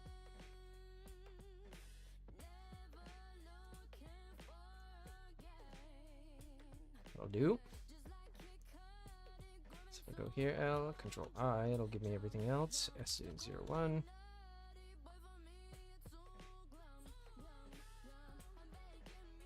Okay, let's go Alt C. Oops, let's grab this and hide it. Basically want to grab this. Let's add another material. We're gonna do metallic, assign. Same thing with these faces, assign. And same thing with these, assign. Okay, so the regular one, grab linked. Oh. Grab these, metallic assign, there we go.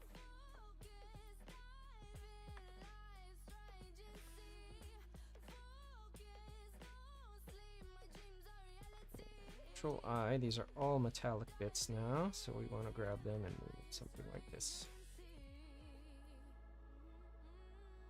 How's that? That looks alright. We could try to get a gradient on the wood here by scaling it. Scale in the Y.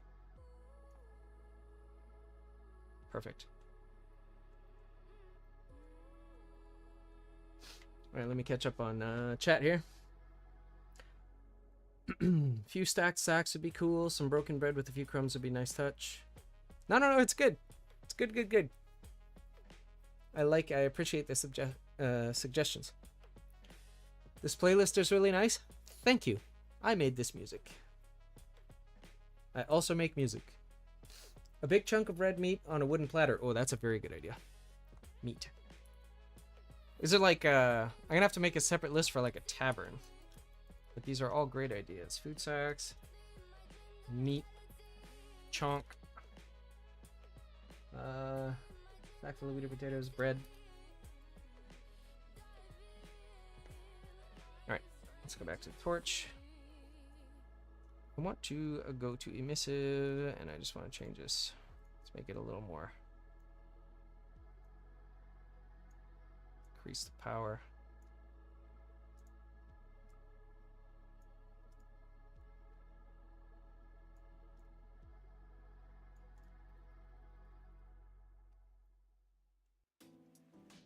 It's too strong. Let's give it a little bit of a glow.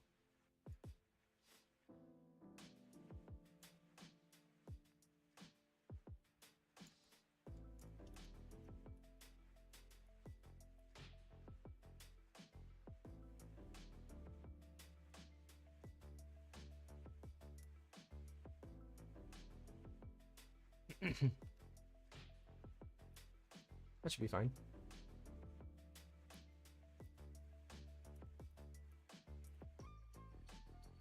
Unhide that.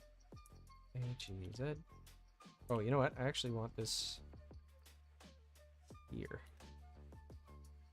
Don't I? Torch. 1. Export GLTF. Torch 1. Export. We can go to Unreal. Where are we going to put this? Put this next to this guy. Import. Torch. Import. Apply to all. No.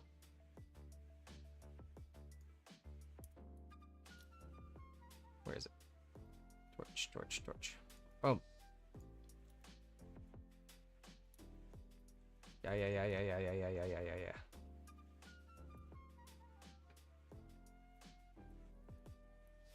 Wow, the torch actually adds a ton. That's crazy.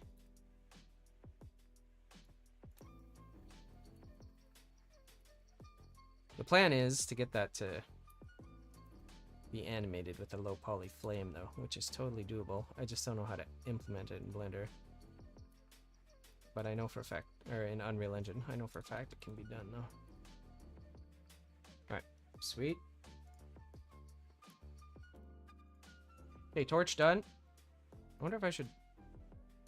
Oh, you know what? I'm actually gonna export it with its smoothing groups so that the fire looks smoother. Let's go back to Unreal and delete that one. Delete the original torch. Force delete, thank you. Import. Torch 1. Import. Don't overwrite. Thank you.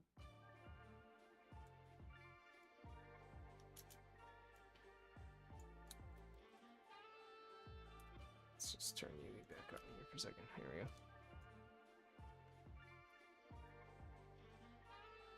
Okay.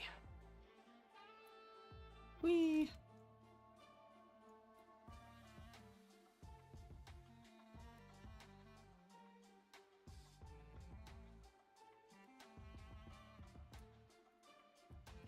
It looks better now. It's got some smoothing on it on the fire. It's giving off just a little bit of light, which I really like. I wonder if I can tweak that in the emissive property. Let's go to Atlas. Emissive. Metallic factor. Normal occlusion specular. Emissive. Yes, I can. I'm going to increase it just a little bit. Oh, it's mad. Oh, there we go. It's done. Not mad anymore. Let me catch up on chat here. Ableton user? Yes, I am. Yes, yes. Absolutely. Been using Ableton for... Ooh. Oh, wow. Actually, like a decade at least. Is it possible to export with GLB that automatically applies modifiers? I think so. I'm not sure. I'm not 100% sure on that, actually. Put a gradient on the flame. That's a very good idea. Let's see. Oh! I don't need to shade smooth. I did already. Okay, let's go to UV editing. Grab the flame. Find its UVs. There it is. Scale in the Y.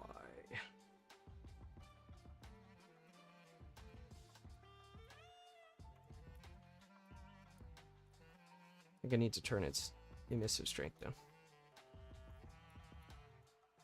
Let's just grab these. I think I need to unwrap this thing better. No, not K, L.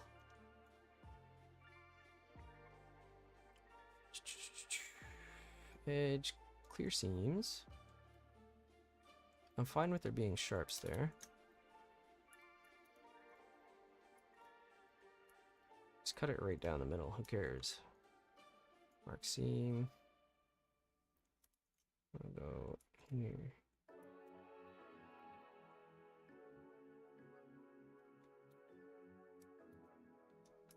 No. Okay. Linked.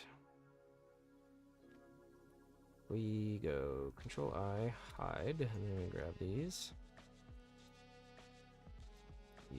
There we go.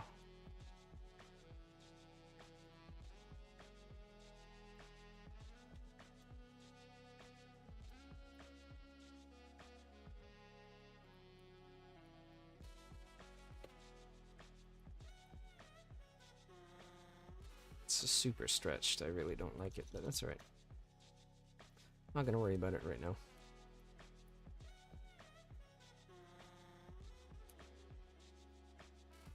Whoopsies, I broke everything. Alright, I'm just not gonna worry about that right now. It's fine. It is a good idea, but I will figure it out later. Storage chests and one closed with one with coins. Chests should definitely be in there, I think. You're right. Thank you, Hyris. Ooh. I was sitting on my leg, Now I cannot feel my leg. Ooh, I can do some low poly chest. Let's move this up. Check my other chat. There we go. A small stack of logs. I do have logs, yeah. I have a fire pit. Let's see.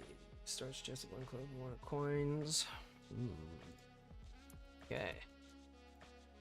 Light our torch. Turn on our scale person. Switch him over.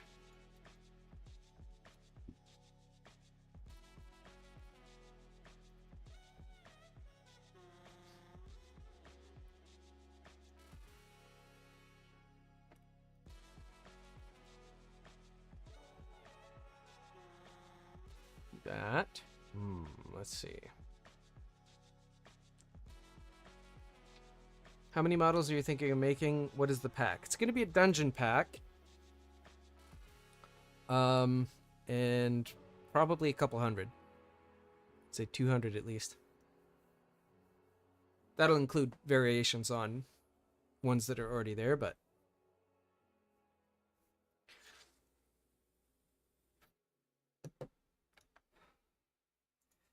that's kind of the idea. All right, let's go. Shift A mesh. Let's go to a cylinder. It's at 8, which is good. RX 90. RY 90. Goodness. Rotate Y 90.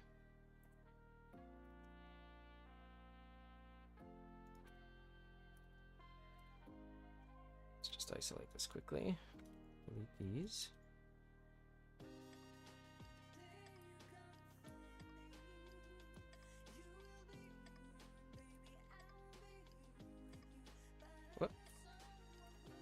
Front ortho, scale X.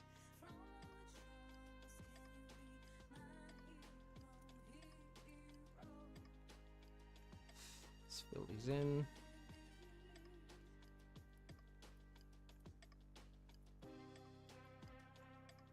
I think what I'm going to do here, probably, is just add a solidify modifier. Do the same thing with this. Solidify. Bring that in some.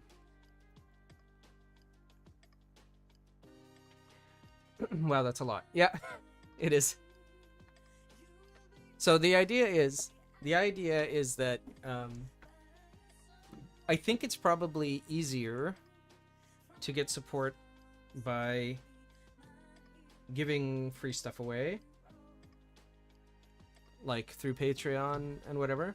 And since I'm doing it anyway, like, it's good practice, it's great for streams. And I've seen a lot of people who've been really successful by giving stuff away, because you've already provided something of value, so people are more inclined to be like, yeah, I'll pitch in a couple bucks, why not? Is it harder to value low poly assets versus high poly because it's more time efficient but the quality is more poor?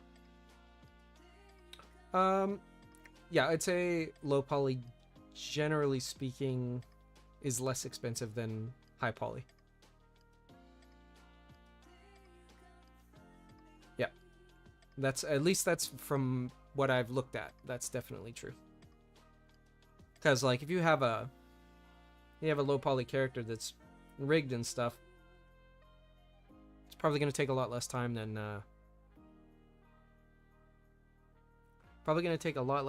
it would for a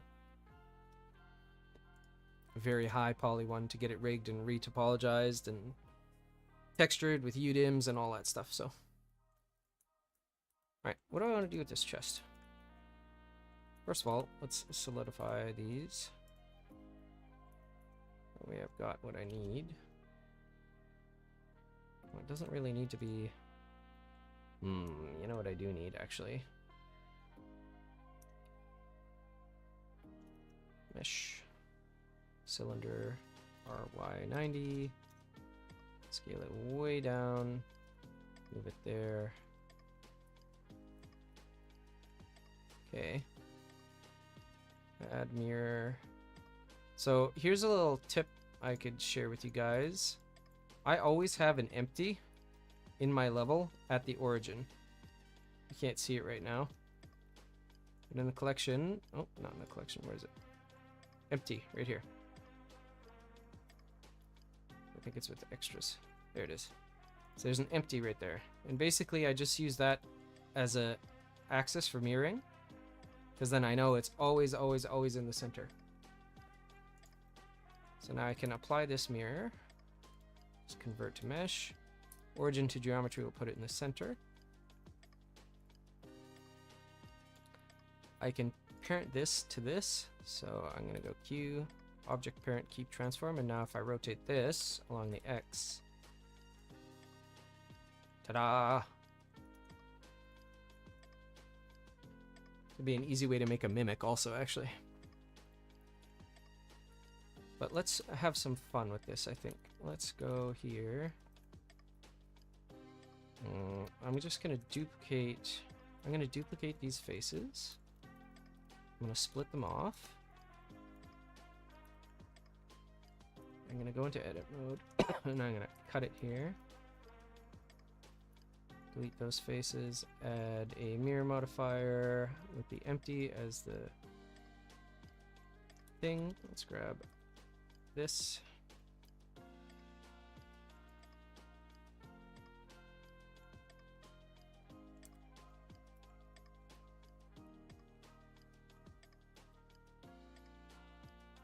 Uh-oh, I got some geometry here I don't want.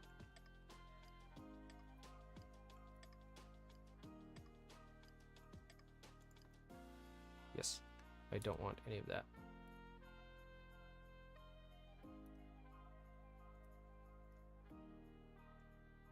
What the heck? Alright, let's back up.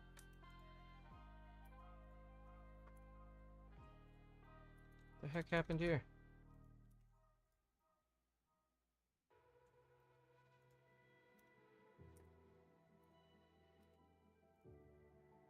Okay. No problems there. I'm going to save it. I gotta run. Thank you for this amazing work and huge respect to you. See you next time. Thanks, Beyond Blender. Thanks for coming to hang out. I appreciate it. We'll see you later. It is 12 o'clock, but I'm going to keep streaming for a little bit anyway. Until I get this chest finished, and then I think we'll wrap it up for the day. For right now... Let's see. Okay, what did I do wrong that time? I don't understand. There's no modifiers, so if I grab this,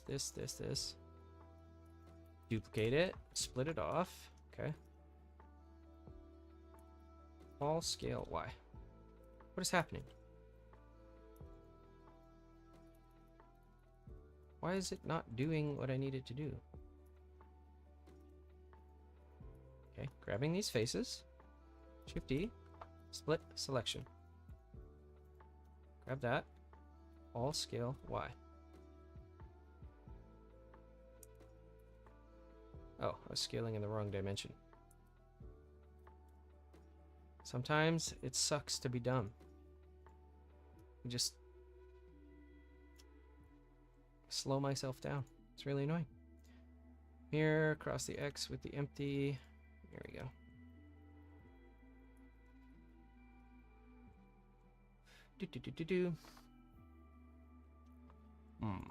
Same thing here.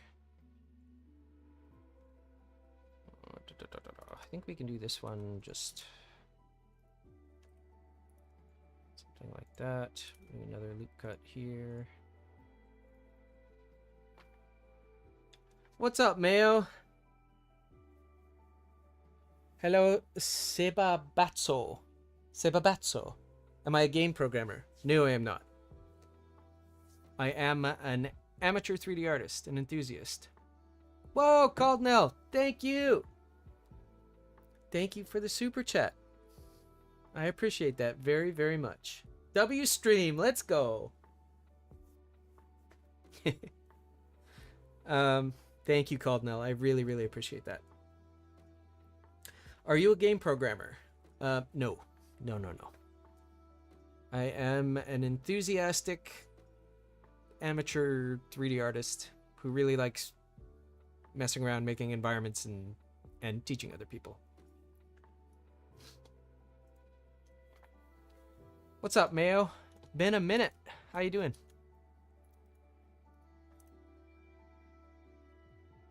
Haven't been to the stream in a while? I haven't streamed in a while. Same with RU66. I haven't seen either of you guys in a minute. Uh-oh. Uh-oh. What did I do? Oh, okay, we're good. I should probably be in front orthographic view if I want to do this. Let's hide these so I can see what the heck I'm doing.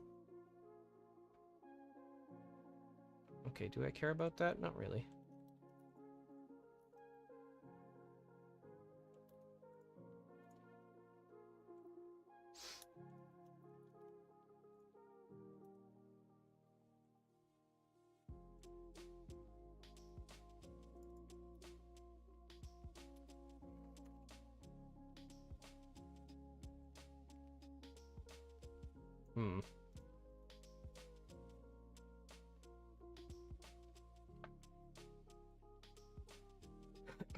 What did I just hide? Where are they? Oh dear. Oh no. I should have put these in its own group. When I hit Alt-H, everything's gonna come back. Oh no. No! No! Okay, that should be in props. I'm not sure why you're not in props. Move to props. Where... It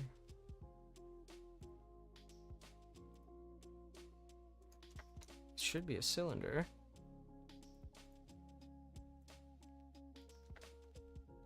Cylinder. Good, starting to learn how to make music. Spent the last 4 days relearning scales, clefs, and music theory. Heck yes! Let's go! There's a shortcut for add loop cuts and spacing them equal apart you were trying to do, but I forgot it. Oh. I'll have to look it up.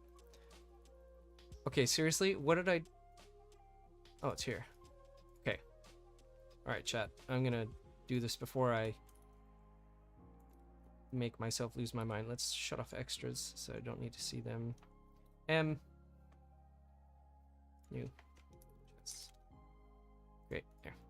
Now it's in its own thing. Chests. I'm just gonna call this chest bottom now. This is I will join those together in a minute. Brain semi-fried, but I'm getting it pretty fast. I understand that. 100%. 100%.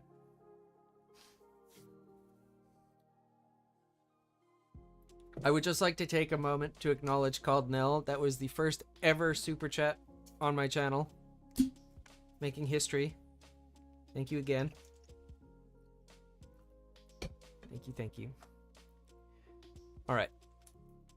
This, you know what, chat? I'm not sure. I'm not sure. Yeah, no, you know what? I'm gonna leave it. I was gonna say, I'm not sure I like that these are angled, but I actually don't mind it, so I'm gonna leave it. So let's see. So what I could do is, as part of the pack, do I have a hotkey to add to the collection? Yeah, M. M is the hotkey. So you select what it is, hit M, and then you can create a new collection, or you can move it to an existing collection.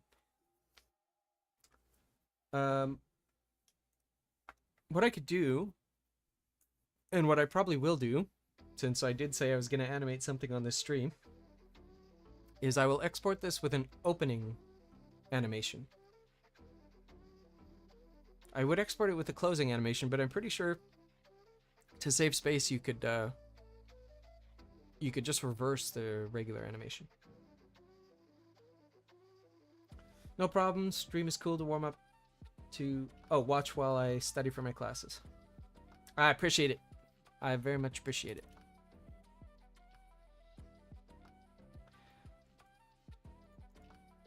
What are you studying, if you don't mind my asking? You don't need to answer, I'm just curious. right, let's see. We're going to add a block in there for that. You know what I think I want to do, actually? Let's give this a little bit more character. Let's click off. See, I could use a lattice to do this, but I'm not going to do that. It's not high res enough.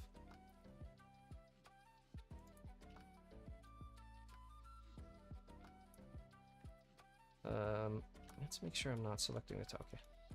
Ah!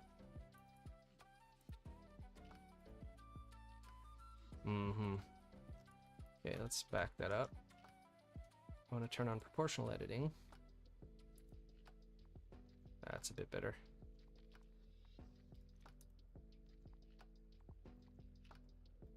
That's a bit better. Okay.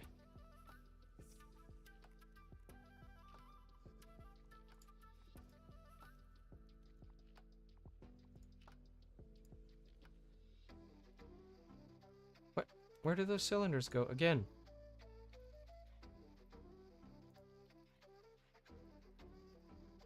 Oh, they might actually be in here. No, they're not.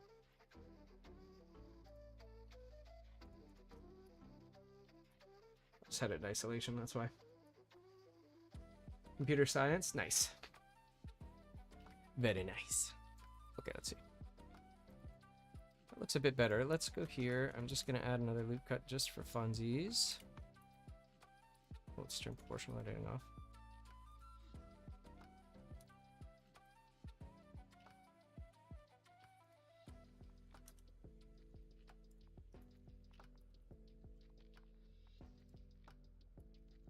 Just give it a little bit more character. So yeah, what I'll do, chat, is I will animate this opening up, and then I'll export it. So let's see. I also need, let's go here. Let's grab this face, cursor to selected. That'll put it right in the middle, and then I can add a cube, scale it down, scale it along that axis. There we go. Let's maybe bevel it there. Bevel it there. Okay.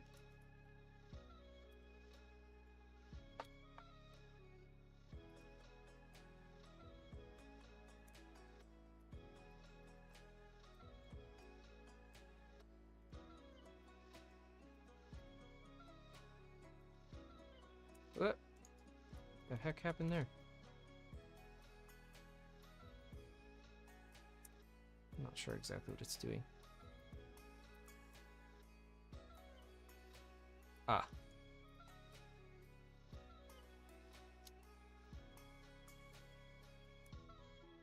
Yeah, that's what I thought.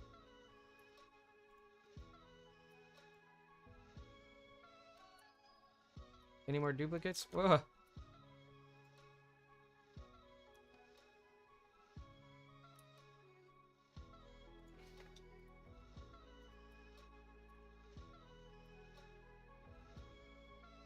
Okay. There are. What's happening here? What the heck is going on?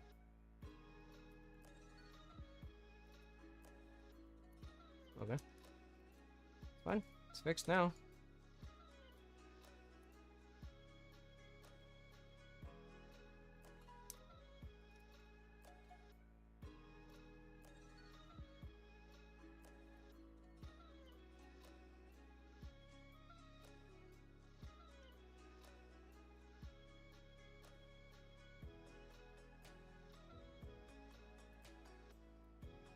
Just want to clear these off.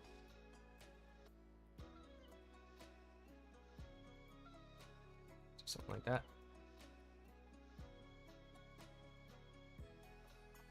Grab these faces.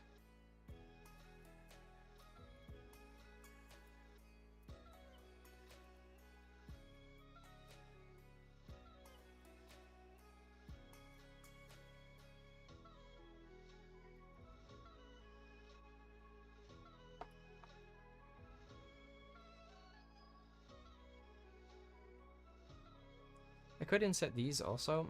Do I want to do that though? Maybe just a little bit. Just a little bit. Inset. Let's do this towards the 3D cursor scale. Put this back to individual origins. Let's do the same thing here.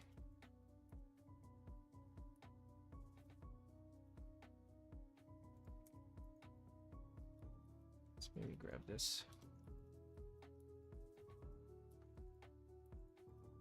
Do this to the 3D cursor again. It's scale. I'm going to hold shift.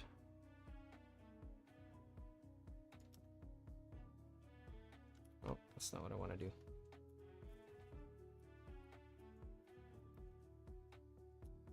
I think I'm going to extrude them inwards along normals, actually. Or out. Okay, out works. That's actually probably better, now that I think about it. That's actually probably better. Alright.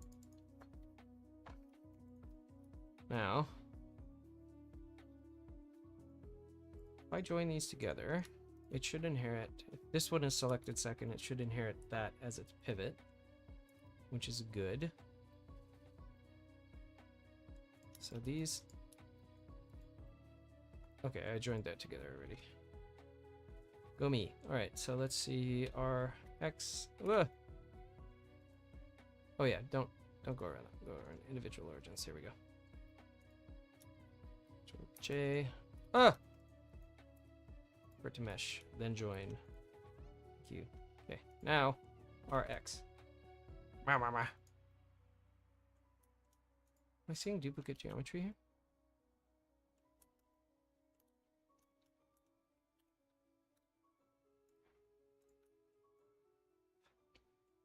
Oh, I'll tell you what I am seeing.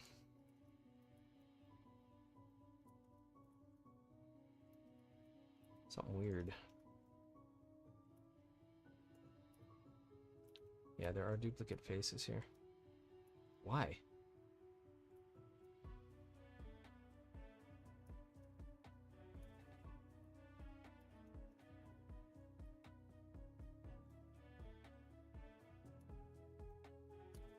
What did I do?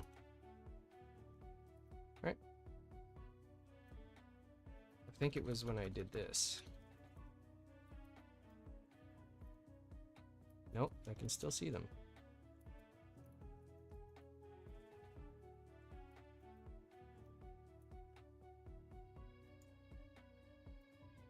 Am I losing my mind?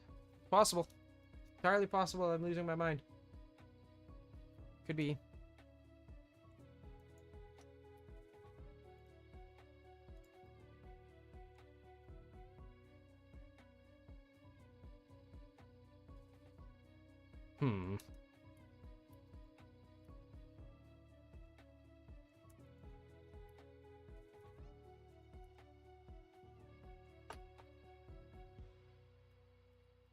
How on earth did I duplicate that many faces?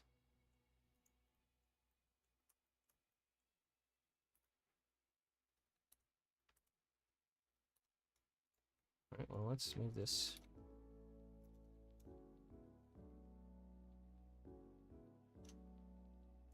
I'm gonna move it up.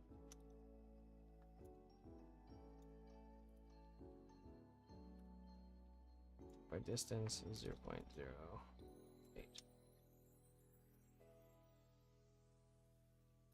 By distance.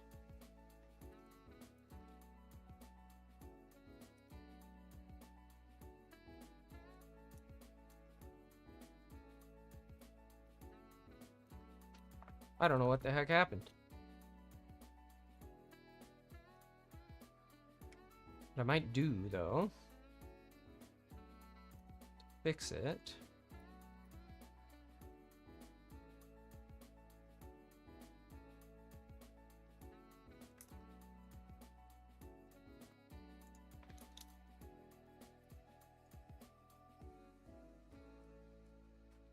Is just that.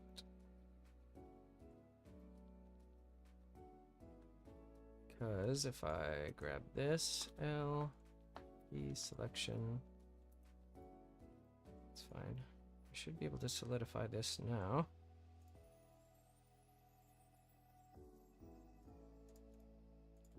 Solidify. And not have any shading errors. Apply. Oh, don't duplicate. Apply. There we go. Okay.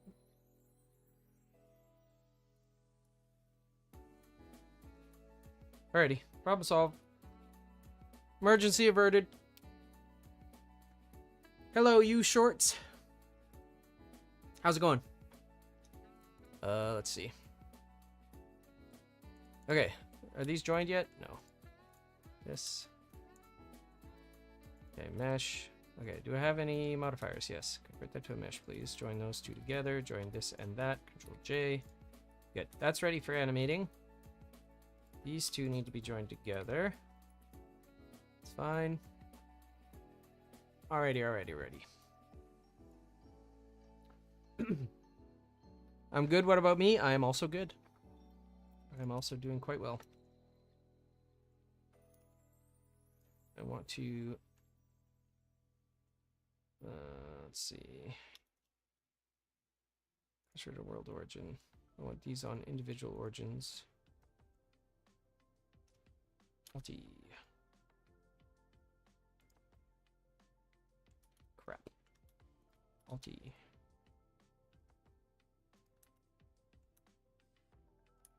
Okay, hopefully that doesn't overlap with itself.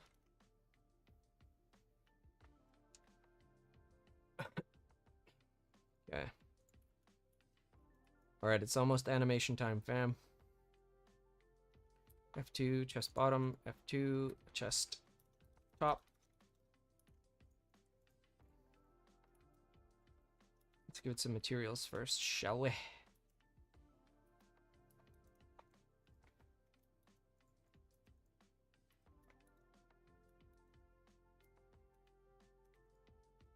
Alright. We're gonna add Atlas and metallic. Same thing here. Add Atlas and metallic. Excuse me, pardon me. Animation time. What are you gonna animate? I'm gonna animate this chest opening. And then I'm gonna import it into Unreal.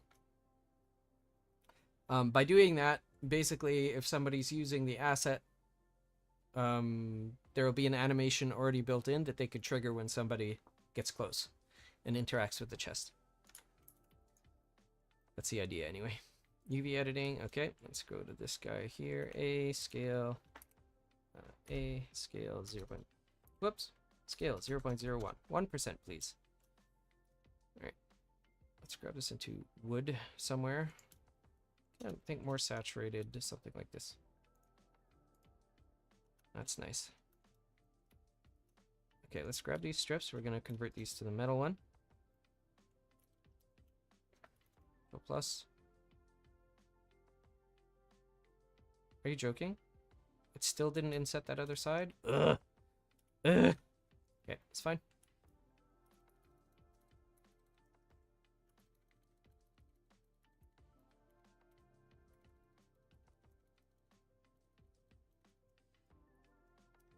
Okay. Both sides, please be inset. Both sides, please extrude along face normals. Good. Okay. Yeah, it should be good. Should be fun.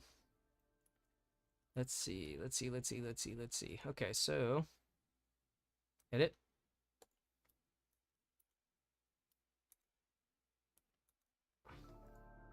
This is why ZenUV is an amazing add-on, because it just makes it so that I don't have to brain about my UVs at all. All right.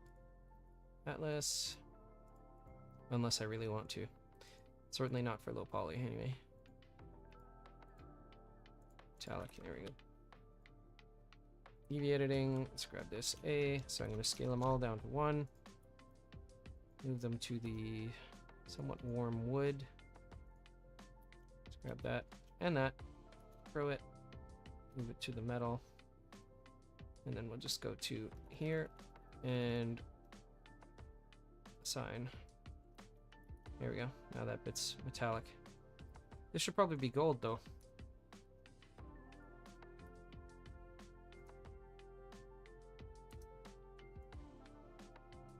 What's that?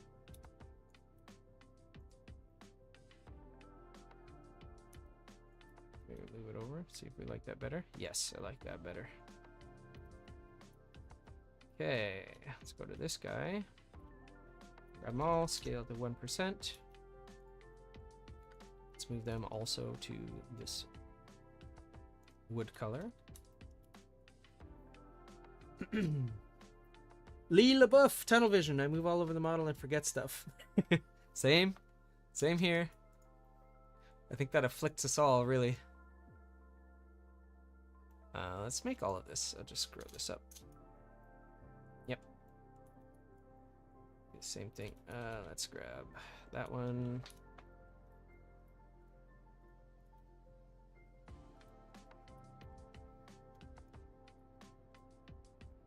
Yep, good.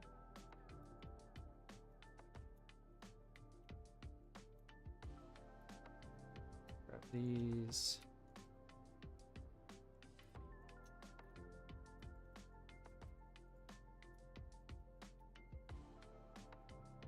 Just want to make them all metallic. Same with this one. Assign. Let's move those over to the gold.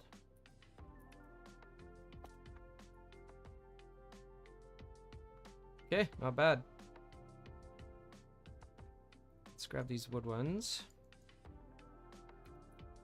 I'm going to scale it on the Y just to see if I can get some variation.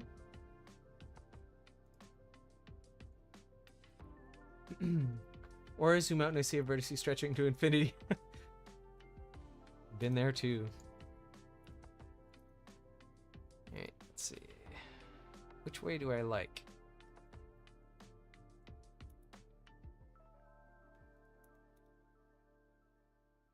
Yeah. Something like that is fine.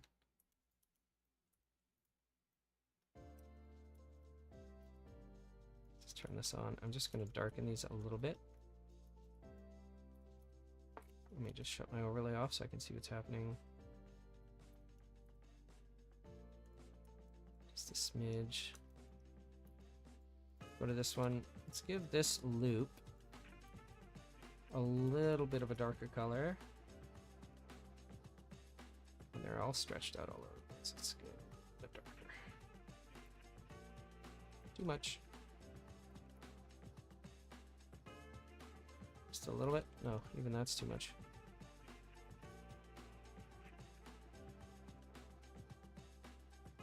Let's maybe what we do here is we grab these, we use text tools, we disable sync. I could centralize them. First of all, rectify them and centralize them.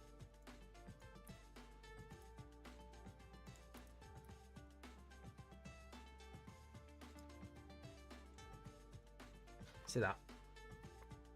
You are making multiple models from this texture? Yes, I am. That is exactly right. Yep. You betcha. So, let's see. What the heck? What the heck?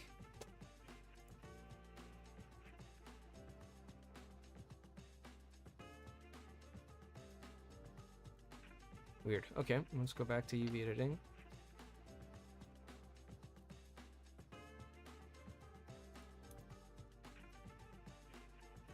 A bit darker.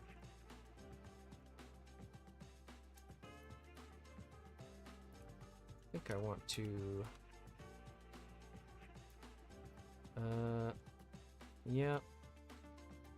Just want to give these a little bevel.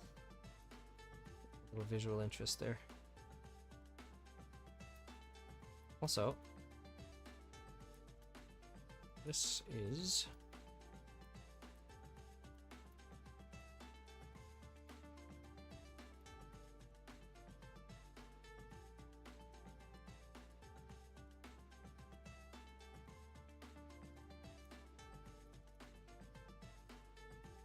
spot.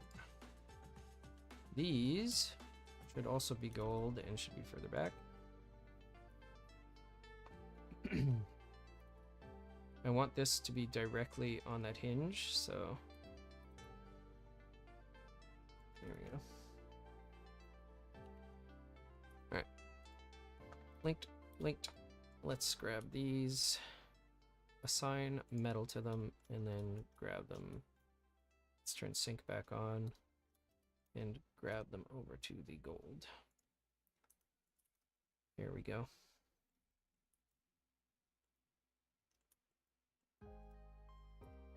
Let's grab these faces. Somehow I missed these.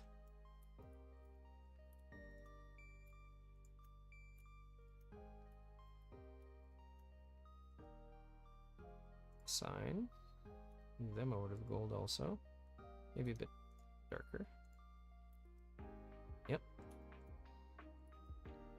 Not sure how I selected that face, but I did.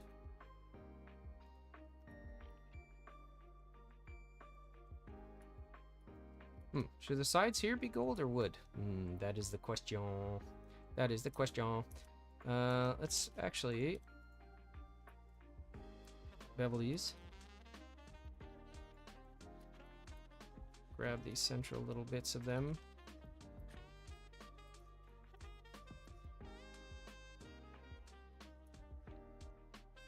I'm gonna grab them and just pull them down a little bit.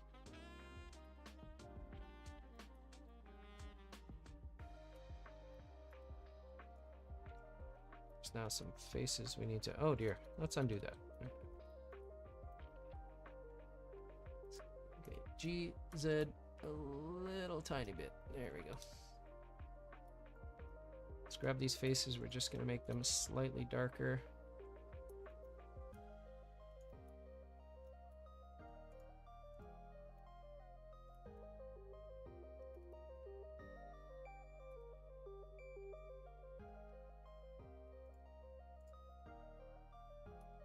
Honey?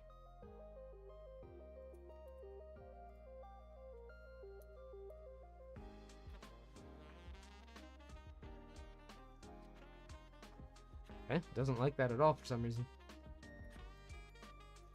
Cut that off. Let's see, how are we gonna do this?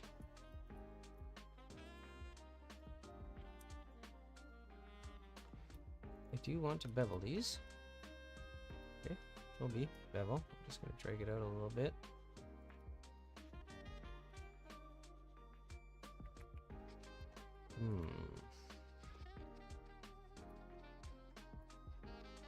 What I'm confused about is this.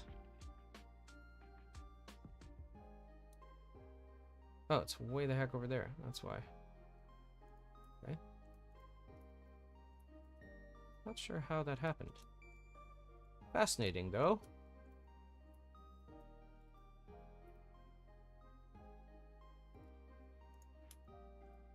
Okay.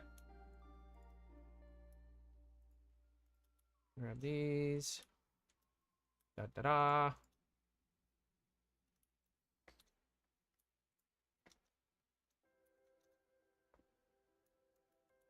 Just gonna scooch those down. A little bit darker. Good enough.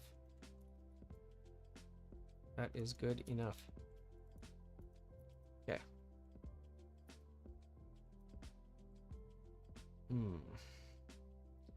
Maybe what we do, just for a little bit of added detail, is we just inset these and pop them out.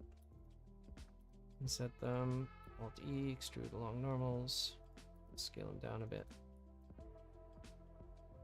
Okay. Grow the selection. Go to material preview. We'll make them a bit lighter.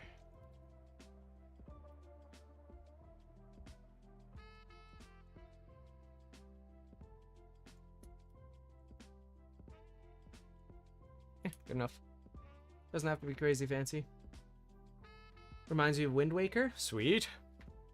I'll take that. You know what? I actually don't want it that color. Let's see. Maybe we just make it a darker wood. Okay. Do the same thing here. And here.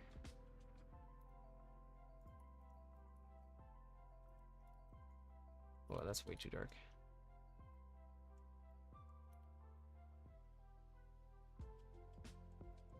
What's happening? Do I have duplicates again? Ugh. Yeah, I'm gonna lose my mind. I'm actually legitimately gonna lose my mind. What's happening? My atrocious modeling habits are coming to bite me in the butt.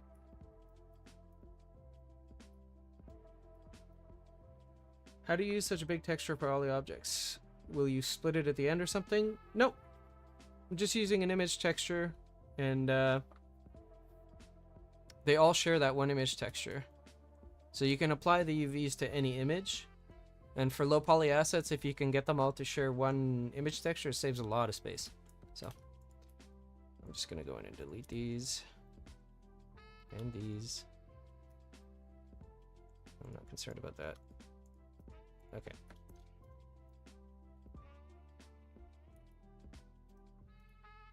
At what point did I... Okay, it was when I inset these again. So I'm not going to do that, basically. UV editing. This one needs to be over here. This should also not be metallic. There we go.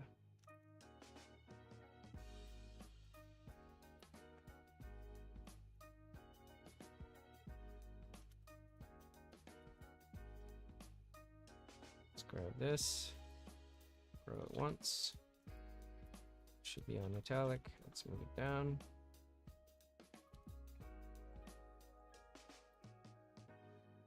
Like that.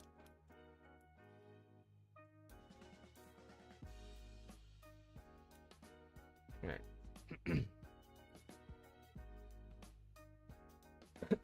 So how do you use such a big texture? So what I've done is I just have an image here. It's a 1024 by 1024 image with gradients on it. And then you can use an image texture as your base color. And then when you unwrap it, you can just move it around. And when you export them into an engine that just use one texture, that's wild, man. Learn something big, I think. Yeah. Check it out. I'll go to Unreal Engine here. And all of these assets are using one of these three textures. One is emissive. Like, actually, I don't even need these. I really don't. It's when I'm using one of these three textures, and they all have the exact same one of these. Just one. I'm not going to delete these right now because they might be linked, and then I'd have to reconnect them, but they can all use the one texture. But one image is sufficient for three different materials. So one of them is emissive, like this torch. One of them is metallic, so that I could get, you know, shield metal, the reflectance of metal. And then one of them is just flat for stuff like this. It's got a higher roughness value. And that way you can just use one single texture atlas to do all of the things, cut down a massive amount on image textures, which is great. I think the wood needs to be darker. That is my sense. So we're gonna just grab this. Oh, you know what? You know what I should do? I should probably be able to see the inside. That's actually fine. You know what? It's fine. I'm not gonna worry about it. And stay like this. I do want to check here though. This should be a bit. I'm gonna scale it in the Y just a smidge. Check the back. Okay. Alright, chat, that should be good, I think. It's time to animate it. So all I'm gonna do is I'm gonna make sure my pivot's in the right spot, which it is. It's right in line with those cylinders. I'm gonna rename this to chest top. Chest top. All right. Let me make sure my Twitch chat is available. Yeah, it is. Okay, good. All right, so I'm going to turn on auto key. I'm going to insert the key. I'm not sure why it does this. Sometimes it does.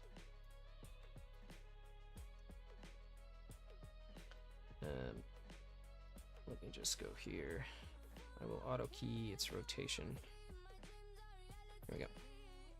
And then I want this animation to be, how long should it take? I'm at 30 frames per second. If you're doing animations for games, it should not be at your traditional 24, because game engines render at 30 or 60. So 30 FPS. I'm going to grab this and I'm just going to say, okay, so I want to...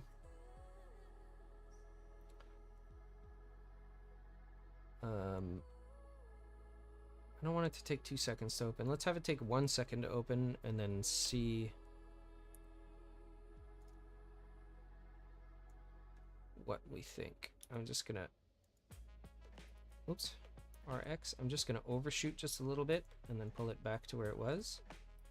Just a good animation thing to do is have it, oh dear.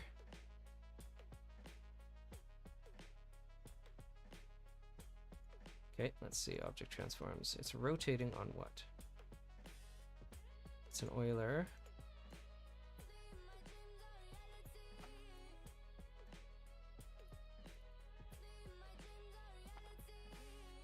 Z rotation, I only want X rotation.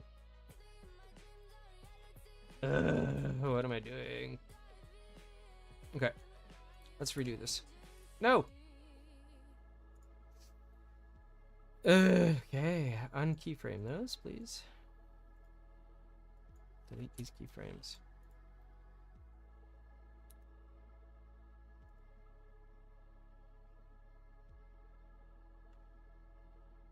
Okay, all transforms.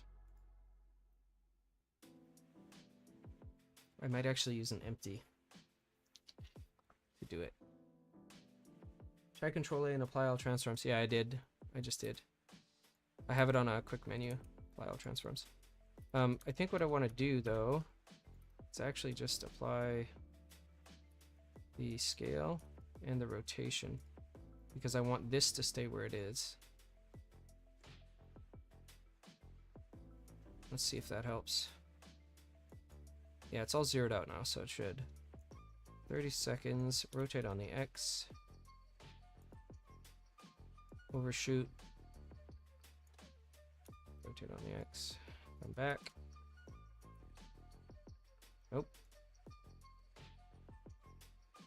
Okay, fine. I will do it this way. Rotate on the X.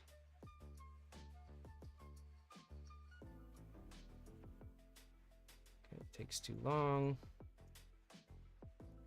Get them closer together.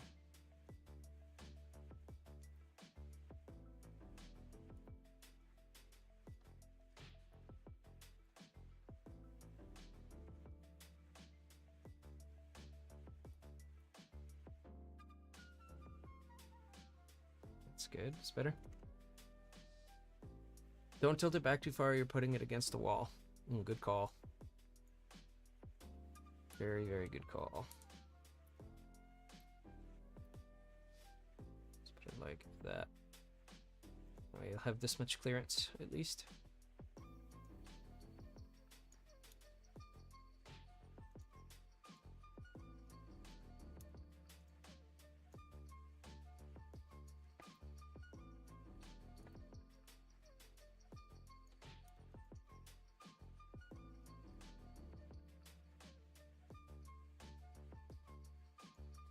If it's in the middle somewhere, it could open all the way back. Yeah, I could do two animations, one wide open and one not. I don't think it's necessary though. We should be able to manage with just one. I think doing it not all the way wide open is probably wise, because then you can place it against a wall-ish. Yeah, let's see. It's alright. I definitely would like this to bounce back a little faster, so whoopsies. Just gonna go to the playhead and scale these in. Nope. It's too much now. Let's just grab this one and space it a little.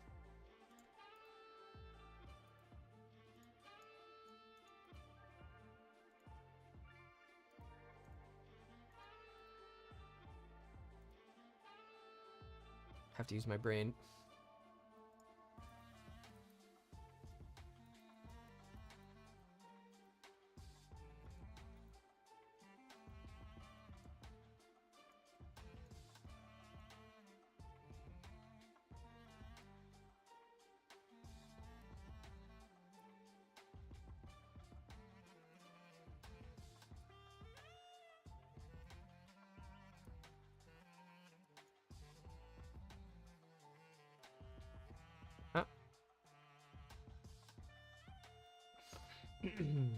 I love the bounce it has when opening. Yeah, I'm just trying to do some overshoots so that it actually looks like it's doing something. In fact, let's just very, very faintly so that it has a kind of a wind down after that. I'll stretch it out if I just push this one a little further. Yeah, that's probably better.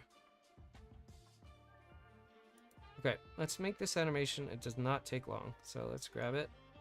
30 frames. Let's maybe make it 60 frames, so 2 seconds total.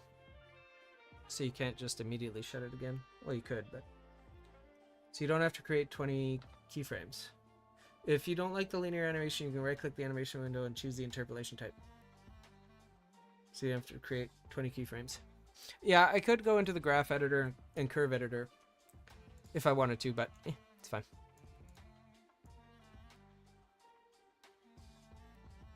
That's right.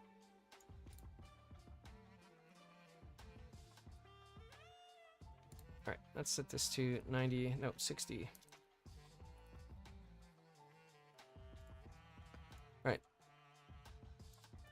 Now, what we're gonna do, we're gonna select both of these. I'm not going to join them. Joining them would be a mistake. What I'm gonna do is grab them both.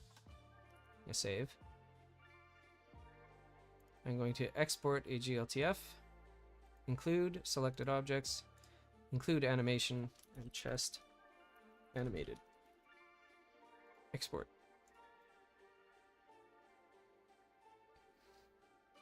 All right. Let's go to Unreal.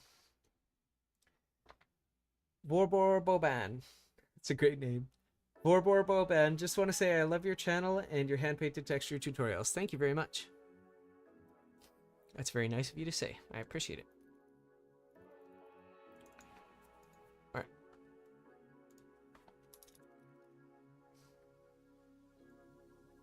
Just gonna create a new folder for the chest. Import animated chest animated. There we go. Import. Import. All right. So, what I would do generally, if it's a looping animation, like these ones are here, what I would do is I would go and make an animation blueprint, but because I'm not setting up a trigger for actual gameplay, I'm not going to worry about that. So all I'm going to do, like I could put this in here, and then if I press play, it's just going to open once, or over and over again, right? Looping is the default, but you can see it's in here, it's animated correctly. It's too close to the wall. Scooch it over. It's fine. But it's in here. We have an animation. No problem. Easy peasy. So instead of placing the animation in the map, though, I'm just going to place the skeletal mesh.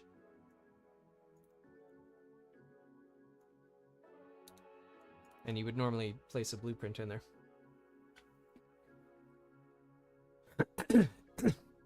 It is pretty cool, Mayo. Hello, Centripetal. I am live, yep. Plan is to be live Tuesday, Thursday, and Saturday from 10 a.m. to noon Central. Going a little bit over today because I'm having a bit of fun and I have a little bit of free time, so. We just made this chest with an animation in Blender. Alright, I closed the animation. I'll show you here. Animation sequence. Let's turn this around. So we're just doing low poly assets, some of them animated. That's what we've been up to today. If I press play, it'll just loop opening it.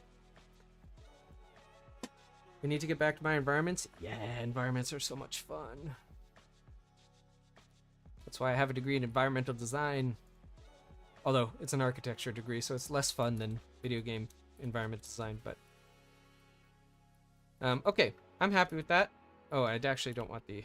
Well, whatever, I'll leave the animated one in there, it's fine. It can spaz out while we're doing stuff. Well, it's coming along. I mean, there's... I probably only got maybe 40 or 50 assets made already, if that. And there's already enough to build a level, so I'm excited to kind of keep pushing and make some more, many more assets. And then I will let you guys know when,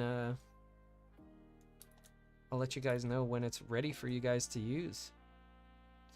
Because it's gonna be completely free. What I might do, realistically, is, I might make like a free version with like 200 and some assets, and then make another version where people could pay like $5 or something for another 100 or so. I really... Only 40 or 50, it's a whole ass house. Yeah, but I wanna add some, like... I want you to be able to go in and have most of the things you need to build a dungeon. That would be the ideal thing. Alright, so mission accomplished, chat. We made our chest, we animated it. We've got a list of future things to do. If I... Oh, where is it? Where's my list? Oh, there it is. Let's move that down.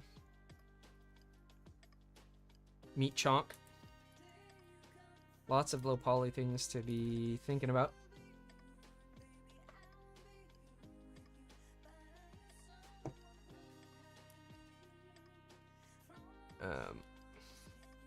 OBS is telling me YouTube is not receiving enough video to maintain smooth streaming. Okay, as soon as I look at that, it goes away. Alright. I'm going to very quickly run to the washroom, and in the meantime, you can watch the House of Doom. I'll try to get all of the animated bits in one frame here. Enjoy. Right, bathroom break. Burp.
Holy moly, chat.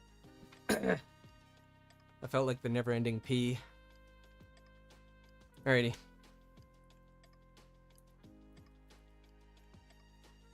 I think we're probably going to call it there for today, chat.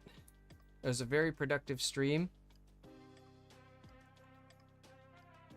Thank you, everybody, for hanging out.